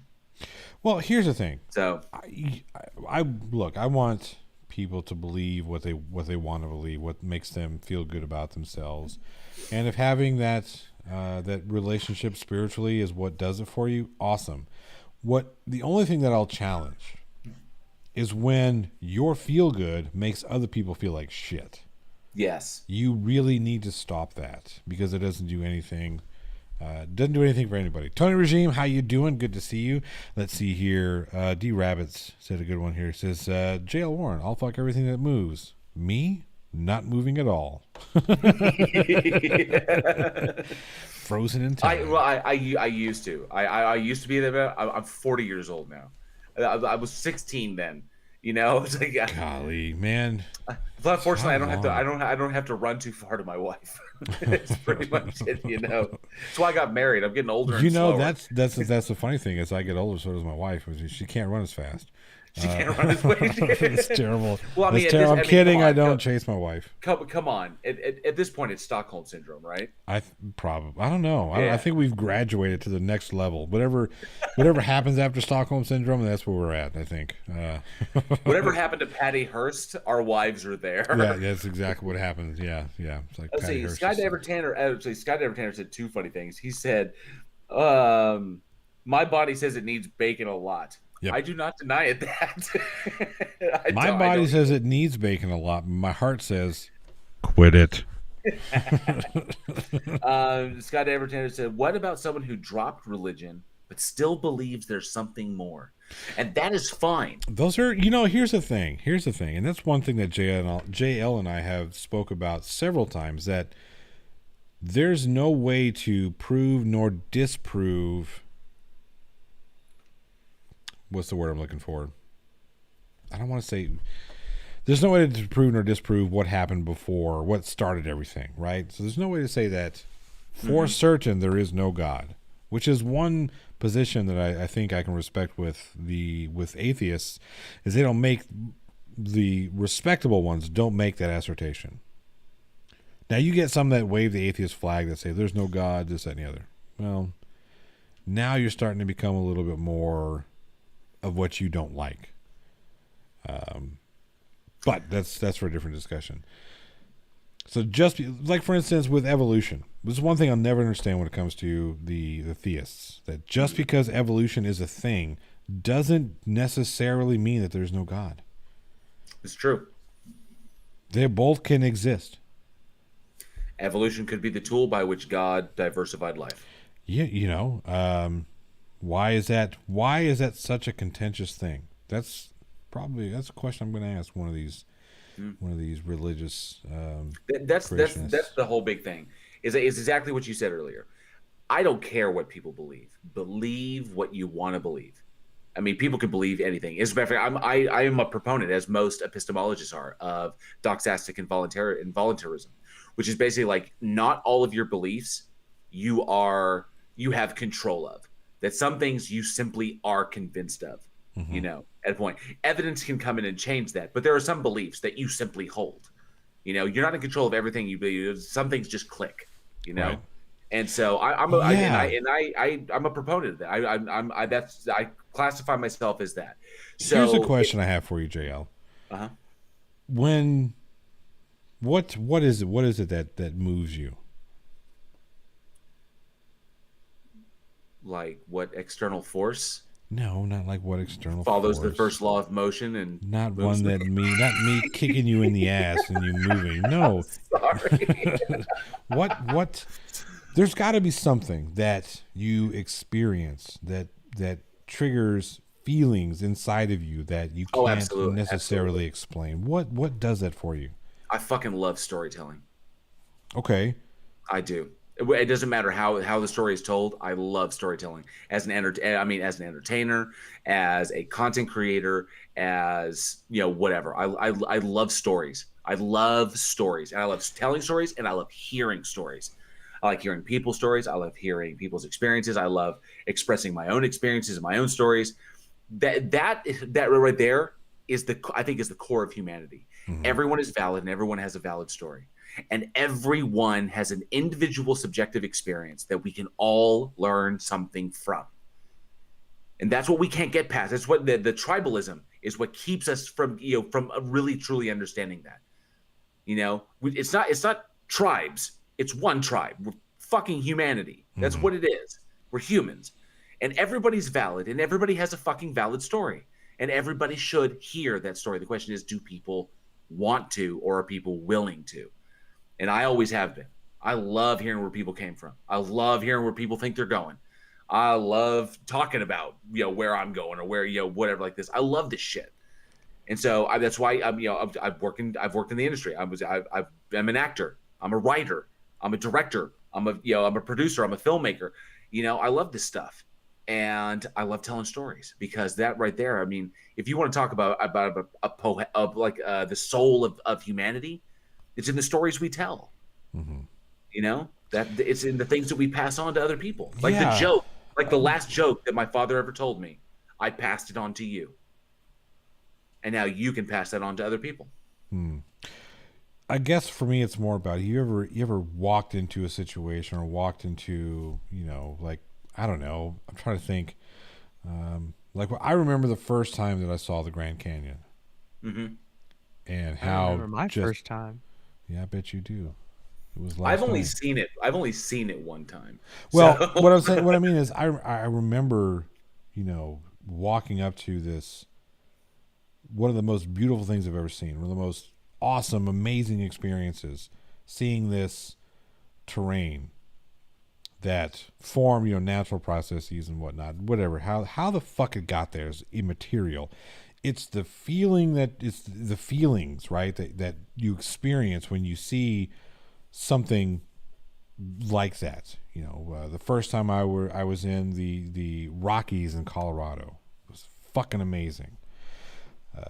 Just seeing the natural beauty of things, and I know that may not compute, but those types of things are difficult to explain. well, Outside. you could say that they're a spiritual experience. Well, sure. I mean, how would you resolve that? I just resolve it as a particular brain state to a new stimuli that you haven't experienced See, before. that's so sterile, though. No, so it was like, okay, so like the very first time I climbed a 16,000 foot mountain. Okay, the very first time. I've only done it once, and anything I've climbed after that, I've climbed multiple times, has always been around 12,000. Okay, I can remember the first time I climbed. Let's see. Fuck, I can't. Oh, God, it was so long ago. I can't remember the name of it. Not penis. Ha ha ha. And I didn't have to climb it. geez. Anyway, so Just had to lay it. so like Mount. Okay, so in Pikes Peak, for instance.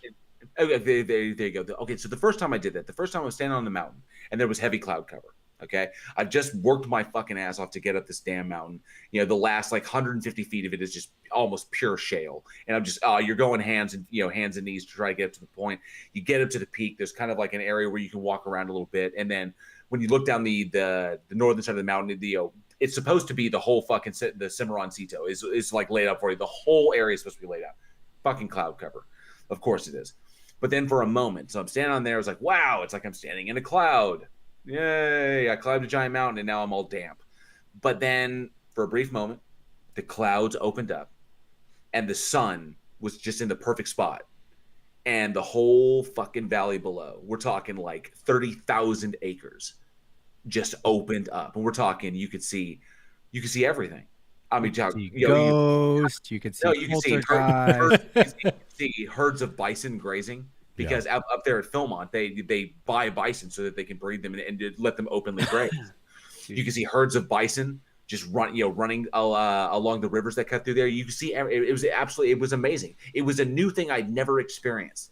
So that kind of elevated brain state as I'm taking in this new experience, like, wow, that is really, really cool.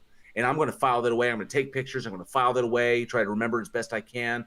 Kind of reflect on this. It's like, I'm so small, the mountain is so big, there's so much earth there. It's like, wow, this is really impressive.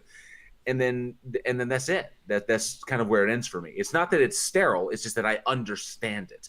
I don't glean any. Wait a minute. That's a little backhanded, JL. What do you mean? It's a little backhanded. You're saying that people who don't see it the way you do don't understand it. That's the implication of what you just said. No. They may understand it. They may understand it. They just may attribute more things to it.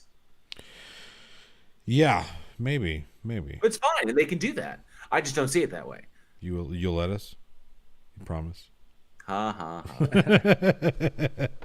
I remember the first herd of elk I ever saw herding through my mother's property, and it was a gigantic herd of elk. I mean, like 200 to 300 head. It was That's pretty cool. Fucking amazing. Just running right through my mother's. She's got, well, this is her first or second property in Colorado, but it was really cool. It was an amazing thing. Why it was happening, I didn't give a shit. Didn't care. It didn't matter why it was happening. The fact that it was happening when I just so happened to be there was amazing. Seeing stuff like that, seeing a freaking yearling bear come off the mountain, play in the road for a little bit, and then run back into the woods. It's fucking cool. Stuff like that is awesome. And I mean, the first time I was walking the trail and came across a baby bear cub sitting in the middle of the trail. Did you shoot yourself? I almost did. Very closely, because I almost walked around top of it. I didn't see it because I wasn't really paying attention. I wasn't being a very good scout. And so I'm, you know, and my partner, my trail mate is like 15 feet behind me, and he's doing his own thing. And then I was like, and then I just saw something move, and I was like, what was that? What's that? And it was like a fucking baby bear in the middle of the trail, just kind of like whatever. And I'm like, oh, holy fuck, we're gonna die. Yeah, we're gonna die. We're gonna die right now. Yeah. And so it was like, stop, back up, just. And my trail mate ran into me. It's like that. Back it up, Holmes. Yep, there's a back it up. JL, we do have an actual good question from the chat. Daniel Cooper says, while you were having your euphoric God experience on the side of the mountain when everything cleared up and you could see across this huge valley, did you happen to notice JM Truth outstanding in his field? I wish I'd made that joke. You know, I saw the herd of buffalo running. I saw JM outstanding in his field. That's great. NA says, was that JL, was that a religious experience? No, I don't say it's a religious experience. I say it's a new experience for me. It's brand new, and that can have amazing effects on your brain. You're essentially opening up a new brain state because you're incorporating this brand new experience that you've never, you've only seen in pictures, but now you're there.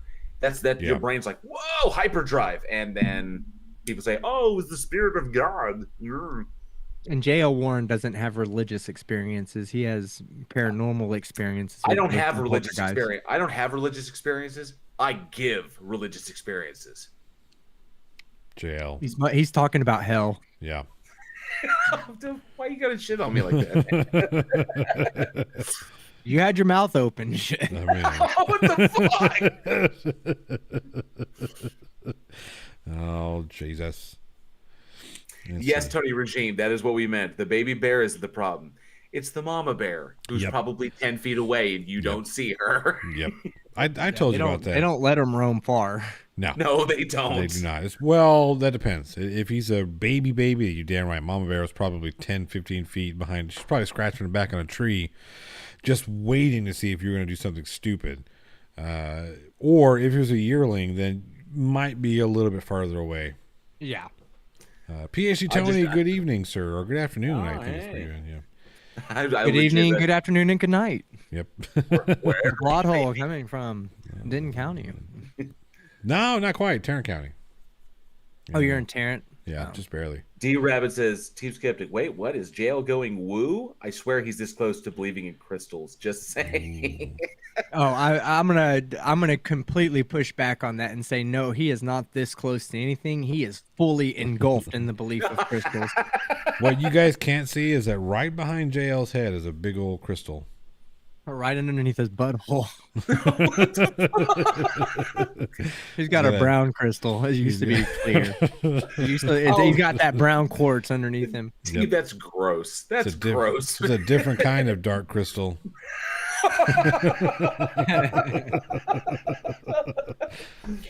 Oh, Jim Henson did not do the fabrication on this brown crystal.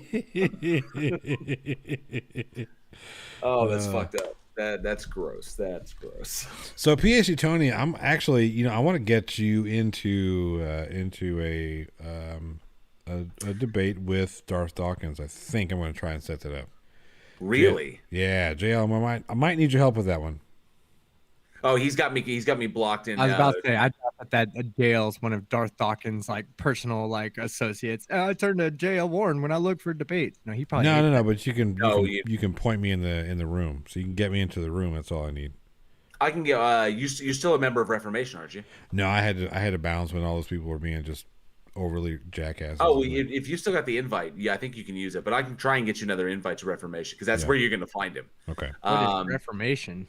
Reformation is his Discord server. It's the one where he has the most control because he can ban and he can kick from it. Tony Regime says that you're opening your chakras. I'll open your chakra. His butt chakra. I think it was implied. Commander Darklight says, JL Warren, I believe in crystals. I just don't think they do much else than look pretty. Agreed, Commander Darklight. Agreed. They don't do much else but look pretty. Geodes are pretty. Look pretty.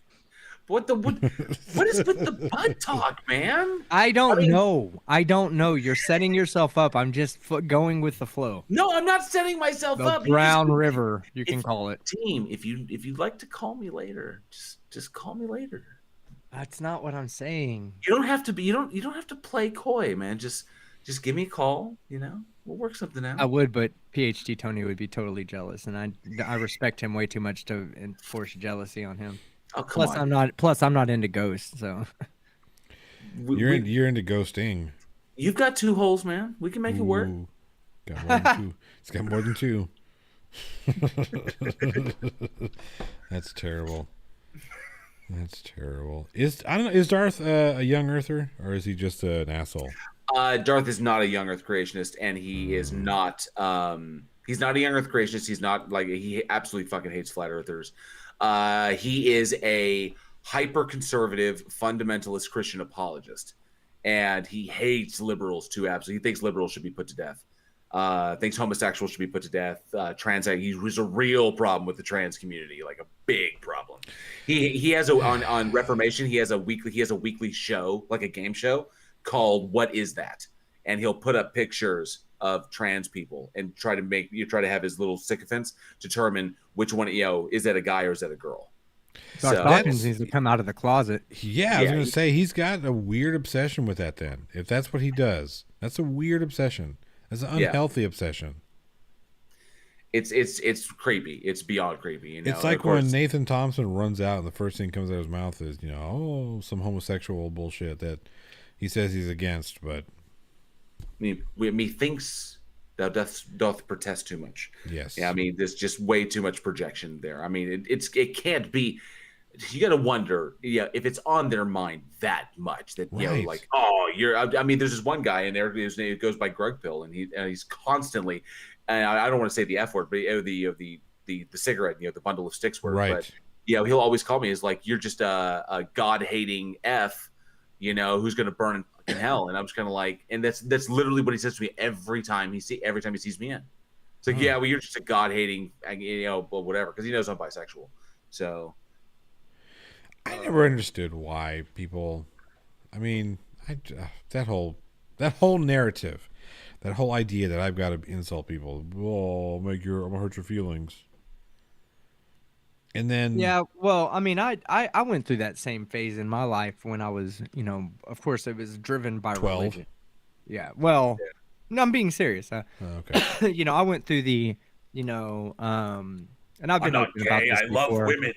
Yeah, I've been through the whole like the persecution of people based on their sexual identity. What I believed, their sexual identity. See, when it was taught to me that nobody can have an identity outside of the prototypical man-woman, right? Mm-hmm. Like anything outside of that was an abomination. Any anal sex was an abomination. Hell, almost any oral sex was an abomination as far as from my religious the religious sect that I came from. So that's why I don't jump on people for holding those beliefs, because sometimes those people hold those beliefs because of the indoctrination that they had. I used to hold those beliefs because of my indoctrination, but it took me breaking away from the church to realize that those types of beliefs are really harmful more than helpful to the society. So, I do think people have room to grow. I definitely grew out of that archaic way of thinking, but it was something that I didn't implant inside of myself. Mm-hmm. It was implanted in me. It was the constant anti-homosexual rhetoric that came from the preachers, from the church, from the Bible. You know, even if it's not in the Bible, the way that the interpretations of the Bible would be to say, you know, we have Adam and Eve, man and woman, and this is the only way we can procreate. Procreation is one of God's things that he wants you to do, and homosexuals can't procreate, they can't have children. So therefore they're an abomination, Right. due to because, you know, when you define them according to the Bible. Yeah. It took leaving that way of thinking to realize how wrong I was being. So like now I'm much more open to it. Like now I just see it as a person's yeah, right, fuck you. I see it like this. Well, like, I know it's what you said yesterday. Is it another invitation? Yes, no. This is the way I see it, right? I see it as this right here. A normal person follows their attraction. So if you are attracted to women, I think it's normal that you go be with women. If you're attracted to men, I think it's normal that you that you pursue men. Regardless of what you're working with in your pants, that means nothing. That means nothing. The only thing that matters, a normal person follows their attraction, right? So they don't just say an abnormal person, for instance, would be someone who is homosexual but doesn't pursue their homosexual desires, you know, their desires to be with the people that they find attractive and that they love. That's abnormal to me now. Before I left religion, it was opposite. It was abnormal to follow your natural desires, because your natural desires led you to homophobic relationships. So that's kind of like, that's why I repeat it. I don't appreciate homosexual and transphobic or homophobic and transphobic talk on my channel. But I think that a lot of times when you see people having these types of voices, that sometimes yelling at them and being, you know, admonishing them for their beliefs is not going to help them escape that faulty belief system. Yeah. Sometimes you do have to go to them and say, hey, look, you are being brainwashed by a Bible. You know, you are being told that you must think this way, but you don't have to think this way. What if we started saying you were wrong for following your beliefs, because you're a man, we say you're wrong for wanting to be with a woman. Like, you'd be like, what the fuck you mean? That's normal. Well, how is it normal for you to want to be with a woman, but it's not normal for the next person to want to be with the person they're with? Is it only normal when it's done your way? And so those are the type of things that, like, I try to help people understand, that because I came from that belief system and I don't want other people to fall into that belief system. It's not helpful for society. It's harmful to society. Mm-hmm. One of the worst I ran into stuff is fun. One of the worst I ran into was a dude. I mean, I was in a legitimate conversation because I wanted to engage him. He was like hardcore hating on gays, like big time. Like, it was a major issue. And like, you know, he'd making the searches like, like virtually all pedophiles are homosexual or something like that. Just absolutely sick shit. And was he an older guy? No, actually, he sounded kind of young. He sounded like in his early 30s. Okay. And I asked him, it was like, well, dude, okay, your wife is pregnant, right? Because he mentioned it before. He was like, yeah, my wife's pregnant. And he was like, okay, well, what would happen if your kid came to you and said and came out as gay? Well, I mean, how would you react? That's your child. And then this dude like detonated. He went nuclear and started screaming that I was a pedophile and that I was sexualizing his unborn child. And we're talking like screaming that they actually had to kick him from the room because he was beyond out of control. And then just, went off. And I was like, wow. And I mean, that's how deep that indoctrination goes. That's how deep those roots go.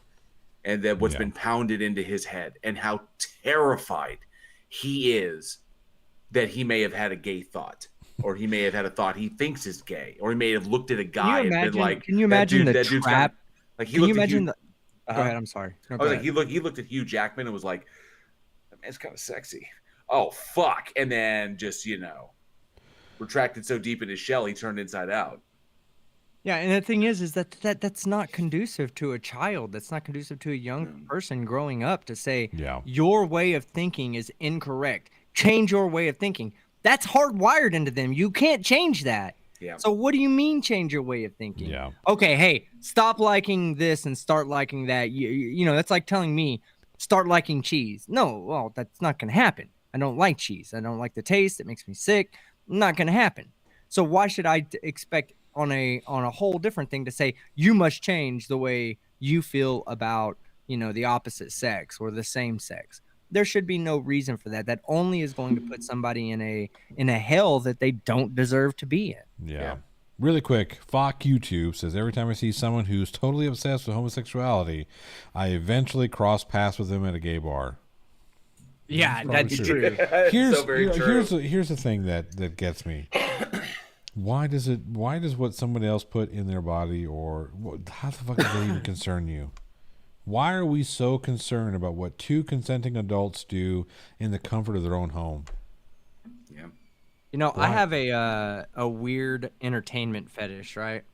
I actually enjoy going to lesbian bars, especially lesbian bars. I've been to some gay bars with friends, but I especially like going to lesbian bars and watching the drag shows that go on there. Down in deep, or not, I guess this wouldn't be Deep Elm, it'd be downtown. Sue Ellen's, I think that's what it's Oh, called. yeah, Is that yeah. Yeah. that place is such a cool ass place to Oh, fucking Sue Ellen's have a badass. drink. Yeah. The coolest people in the fucking world. Those people don't judge you. You want to not be judged? You Go to a guys gay bar. out there, go to a gay bar. Nobody's gonna judge you. Well, they might judge your outfit a little Yeah. hard, but Yeah. they're not gonna judge your personality. They're gonna accept you for who the fuck you are. I mean, if you go into a gay bar dressed like, you know, whatever, a hillbilly, but you're totally cool with everybody, they're not going to make fun of you too much. They probably won't say shit to you. I've been to several, and talk about an extremely welcoming community. As long as you don't go in there, you know, gays are going to hell and all this bullshit. They'll, hey, you know, what's going on? How you doing? You know, and if somebody comes up with you and hits on you, like, hey, I'm not into that, they'll leave you the fuck alone. Yeah. Like, Say- okay, say, cool, or no big say, I'm deal. not gay. That was a big thing for me. And I'm so glad the team brought it up because it was at Sue Ellen's. It was my first legitimate boyfriend. And I was still not super comfortable. I still come to terms with who I was. And it was my first legitimate boyfriend who took the time and said, yo, Ziggy, we're going to go out. And I was like, so where? Like, what are we doing? And it was like, I'm taking you out to a club. And it was like, what club? And I'm being all like cagey and shit. And he's like, no, just trust me. We're going to go. And we went to Sue Ellen's. He wanted to show me the community. He wanted to say, this is the community that you are a part of. Okay. And in here, at least in this safe space, you can be yourself. You know, you can let your hair down, so to speak, or you can, because you are not judged for who you are here. You know, when you go home, your father will continue to judge. You know, if whatever, people will judge it, but they will not judge here. He wanted me to know that it was a safe space, and it was a very slow process. But that was my first experience of being like, hey, there is a legitimate community, and I know Sue Ellen's is great. It's really fucking awesome. I'm sorry, I had my headset off. I put it on when you said there's a great community of ghost believers. I fucking hate you. I fucking hate you. Oh, man. D Rabbit says you guys only have one gay bar in Texas. You would think that, but no, they're actually No. a fair No, few. They're a fair there's- few. There's lots. Yeah. We have entire neighborhoods, the gayborhoods down there that pretty much every bar within the gayborhood is almost going to be. Yeah. Uptown, exactly. Yeah. But Yeah. they're always the cleanest parts of town too. They You are, walk they in, are, they're right? fucking immaculately clean. I have to disagree with you on that because there was Best Friends over off of Barry. You're going to and- the wrong gay parts then. Well, I'm just saying there would, there were rainbow. There's a gay. Rainbow Lounge and Best Friends over in Southeast Fort Worth or just East Fort Worth that weren't so clean. Not nice neighborhoods. What were you doing hanging out there? I went to going school. I went to college at Texas Wesleyan. I graduated from Wesleyan, and they were right across the street, which I think is fucking hilarious because Texas Wesleyan is a save. super Methodist institution. I always found the irony in that. D Rabbit says, "Thank gay Jeebus." I was like, "What? We have a whole city here." Yeah, there are tons of gay bars, and hell, I used to Yes, live like there a are going to be block tons away of gay from bars in hell. Tons of gay bars in hell. This Yeah. will be true. This is why grammar is important. It's why, yeah, right. Proper punctuation. Proper being punctuation, vocalized. but you can't see punctuation when speaking. Tonal inflections can Tonal, determine exactly, the punctuation Yep. at the end of a sentence. There are plenty of gay bars in hell. In hell. In hell. Yep. No, it's always good. There were good times. There was what the hell was it? Yups, I think is what this place was called. I used to live a stone's throw away from there. I had no idea that it had. Okay, so they say they're not a gay bar, but there sure were a lot of fucking gay people there when I went.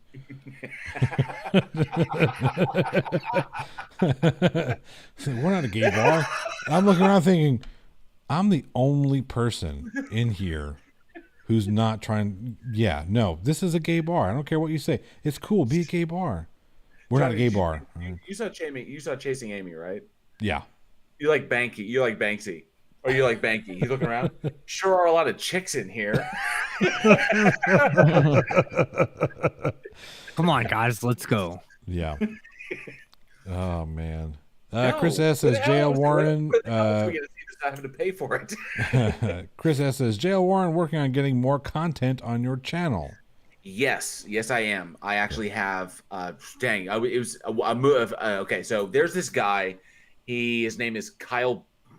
His name is Kyle Butt. Always talking about butt stuff. Yeah. I'm gonna have it. Well, he's got 2 videos. One is 9 discoveries that verify the accuracy of the Bible, and the title of his video is 9 discoveries that confirm the Bible, proof for God. So he's got like this proof for God series. And Sounds I'm like going circular reasoning. Yeah, and I'm going after that one. And that one, I'm going after that one, trying to make it funny. It's just gonna be fun. He did another one's like 6 reasons you should not accept evolution, and I'm going after that one too. Number 1, you're an idiot. Number 2, you're a science denying idiot. Number 3, you don't like objective reality. Number 4, you're trying to be the coolest kid at the Christian bar. And the third one that I'm working on, so I'm working on like 3 simultaneously. The third one I'm working on is the 4th video series that I'm working on, which is the bite model, with how Christianity conforms to the Hassan bite model. How's that coming? Because you've been working on that one for what, 3 weeks now?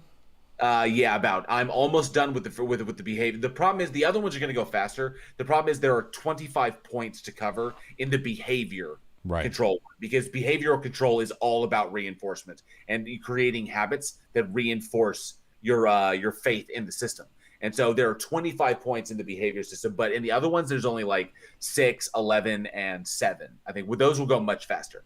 But there's so much to cover in the behavior one, and Christianity does a lot of behavioral control, like big time. So I got to cover it and make sure I cover all of it. And I do it succinctly so I don't run on for 45 minutes. Could you try to apply that in this situation as well? Try not to talk as much. Fuck.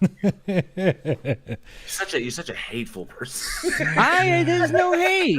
I'm doing this for the better of all the people listening. There's not hate involved in that.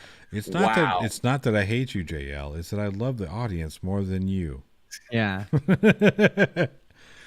Sorry, JL, you're a detriment to the audience. Would you kindly shut the fuck up and let the grown-ups talk? With all due respect. No, when I say with JL all due respect, that means I can say whatever I want after, and you can't get offended. Commander Darklight, I actually am already splitting it up.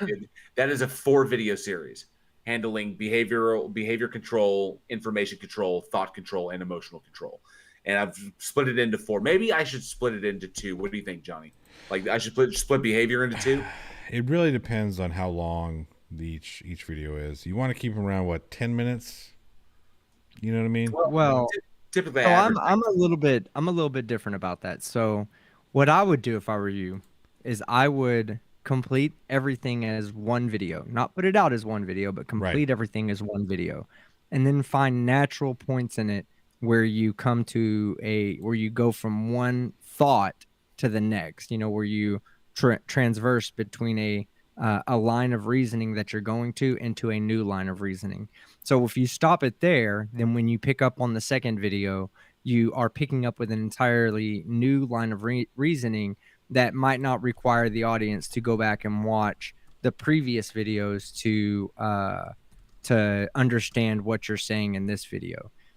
Because a lot of times people will see a video and then it'll be a couple of weeks and they don't remember what you said. And if something that was at the end of one video was pertinent to the beginning of the next video, then it can kind of get lost on the people, and you want to kind of keep them around. Keeping people around in a video requires logical progression of thought throughout the video. So that's my recommendations, at least. I do intend to schedule when I wanted to get at least the first 2 done to give myself some breathing room to get the next 2 done. But I want to get the first 2 done so I can schedule them together rather tightly. And then I'll get the next 2 done and I'll drop them. I want those to release fairly close, most likely in the same week. So just this one time, so that people can go, here's part 1, digest this. Here's part 2, digest this, so on and so forth. I'll probably do like a Monday, Wednesday, Friday, Sunday thing. What Team is saying, what Team is suggesting is a really good idea. Is just go ahead and do the whole thing, like all of it, record it, edit it, get everything good out, and then find the natural breaks where you can make individual episodes out of, and then that way it's all finished, and you can schedule them and drop them as you want to drop them. For 5 American, wrote it no last name says, did Jesus have ball hair? Serious theological question. Are you granting me my God because we're going to have a theological debate? If we were going to ask you a in-depth question like that, it wouldn't be about Jesus. It would be about Casper. Did Casper have ball hair? Yeah, that's a good question. How could you possibly know that, Skeptic? Casper was I'm young. deferring to the ghost expert. Here's one thing that always kind of interested me about Casper. Isn't he like 10 years old? Supposedly, yeah, he's a kid. Yeah. He's a spirit of child. How depressing is that? How did he die? Yeah. He died of pneumonia. I was going to say it was dysentery, but pneumonia, yeah. He died of pneumonia. He was out playing too long and was out after dark with his enjoying his new sled and caught pneumonia and passed away.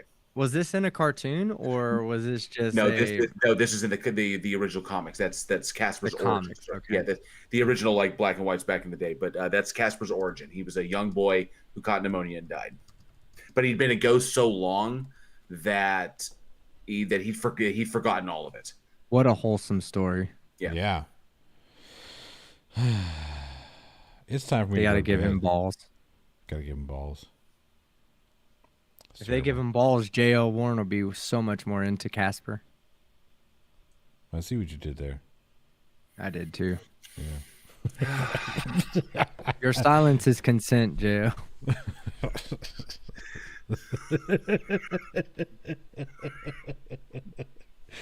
Oh man, look at him! Look at him! Look at him!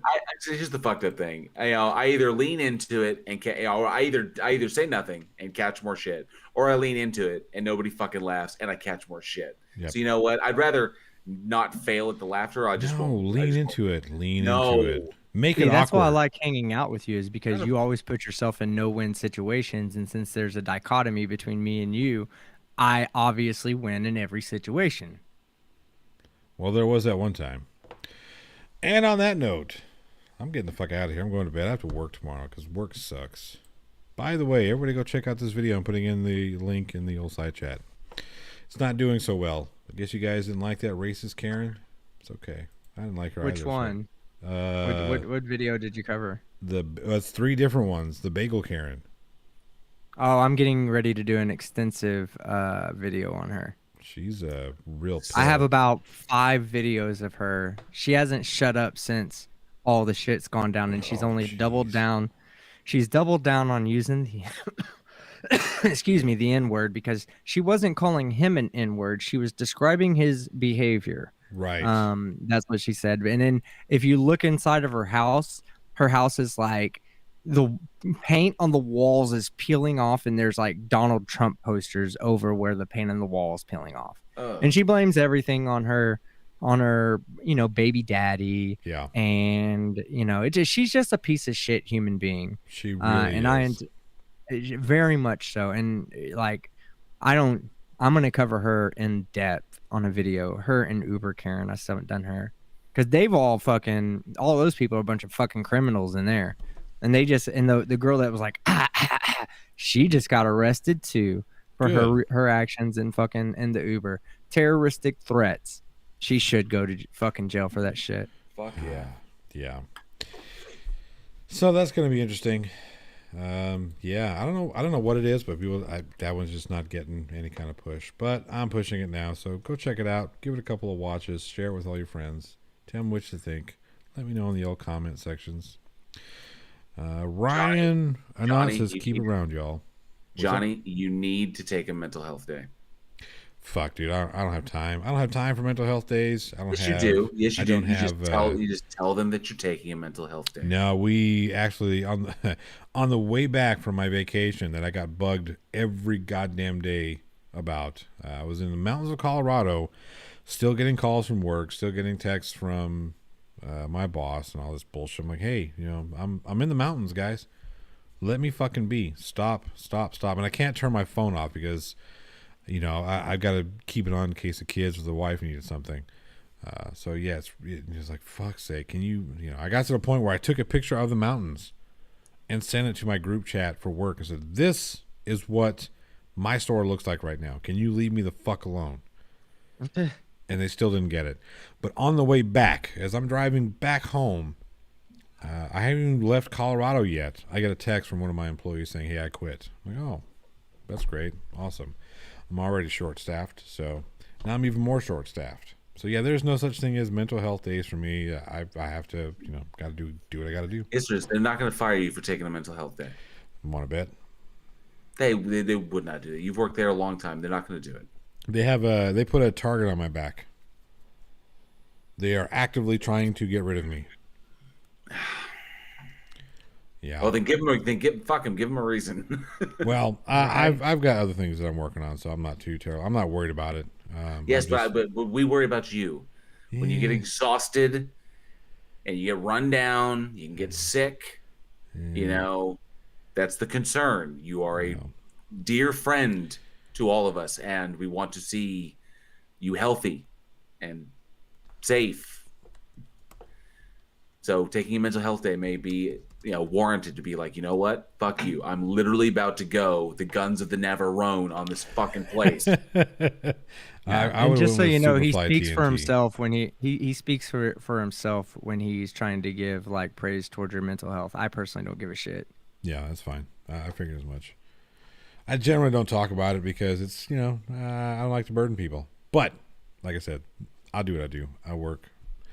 I get up and go until one day I won't be able to get up anymore, and that'll be it. That's fine.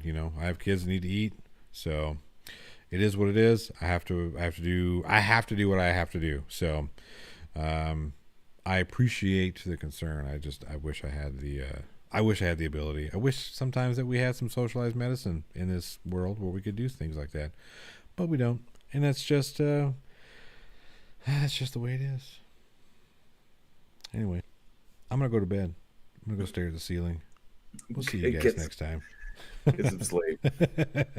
News. Monday. People seem to like that one. Team Skeptic, I haven't covered you yet, but I'm going to.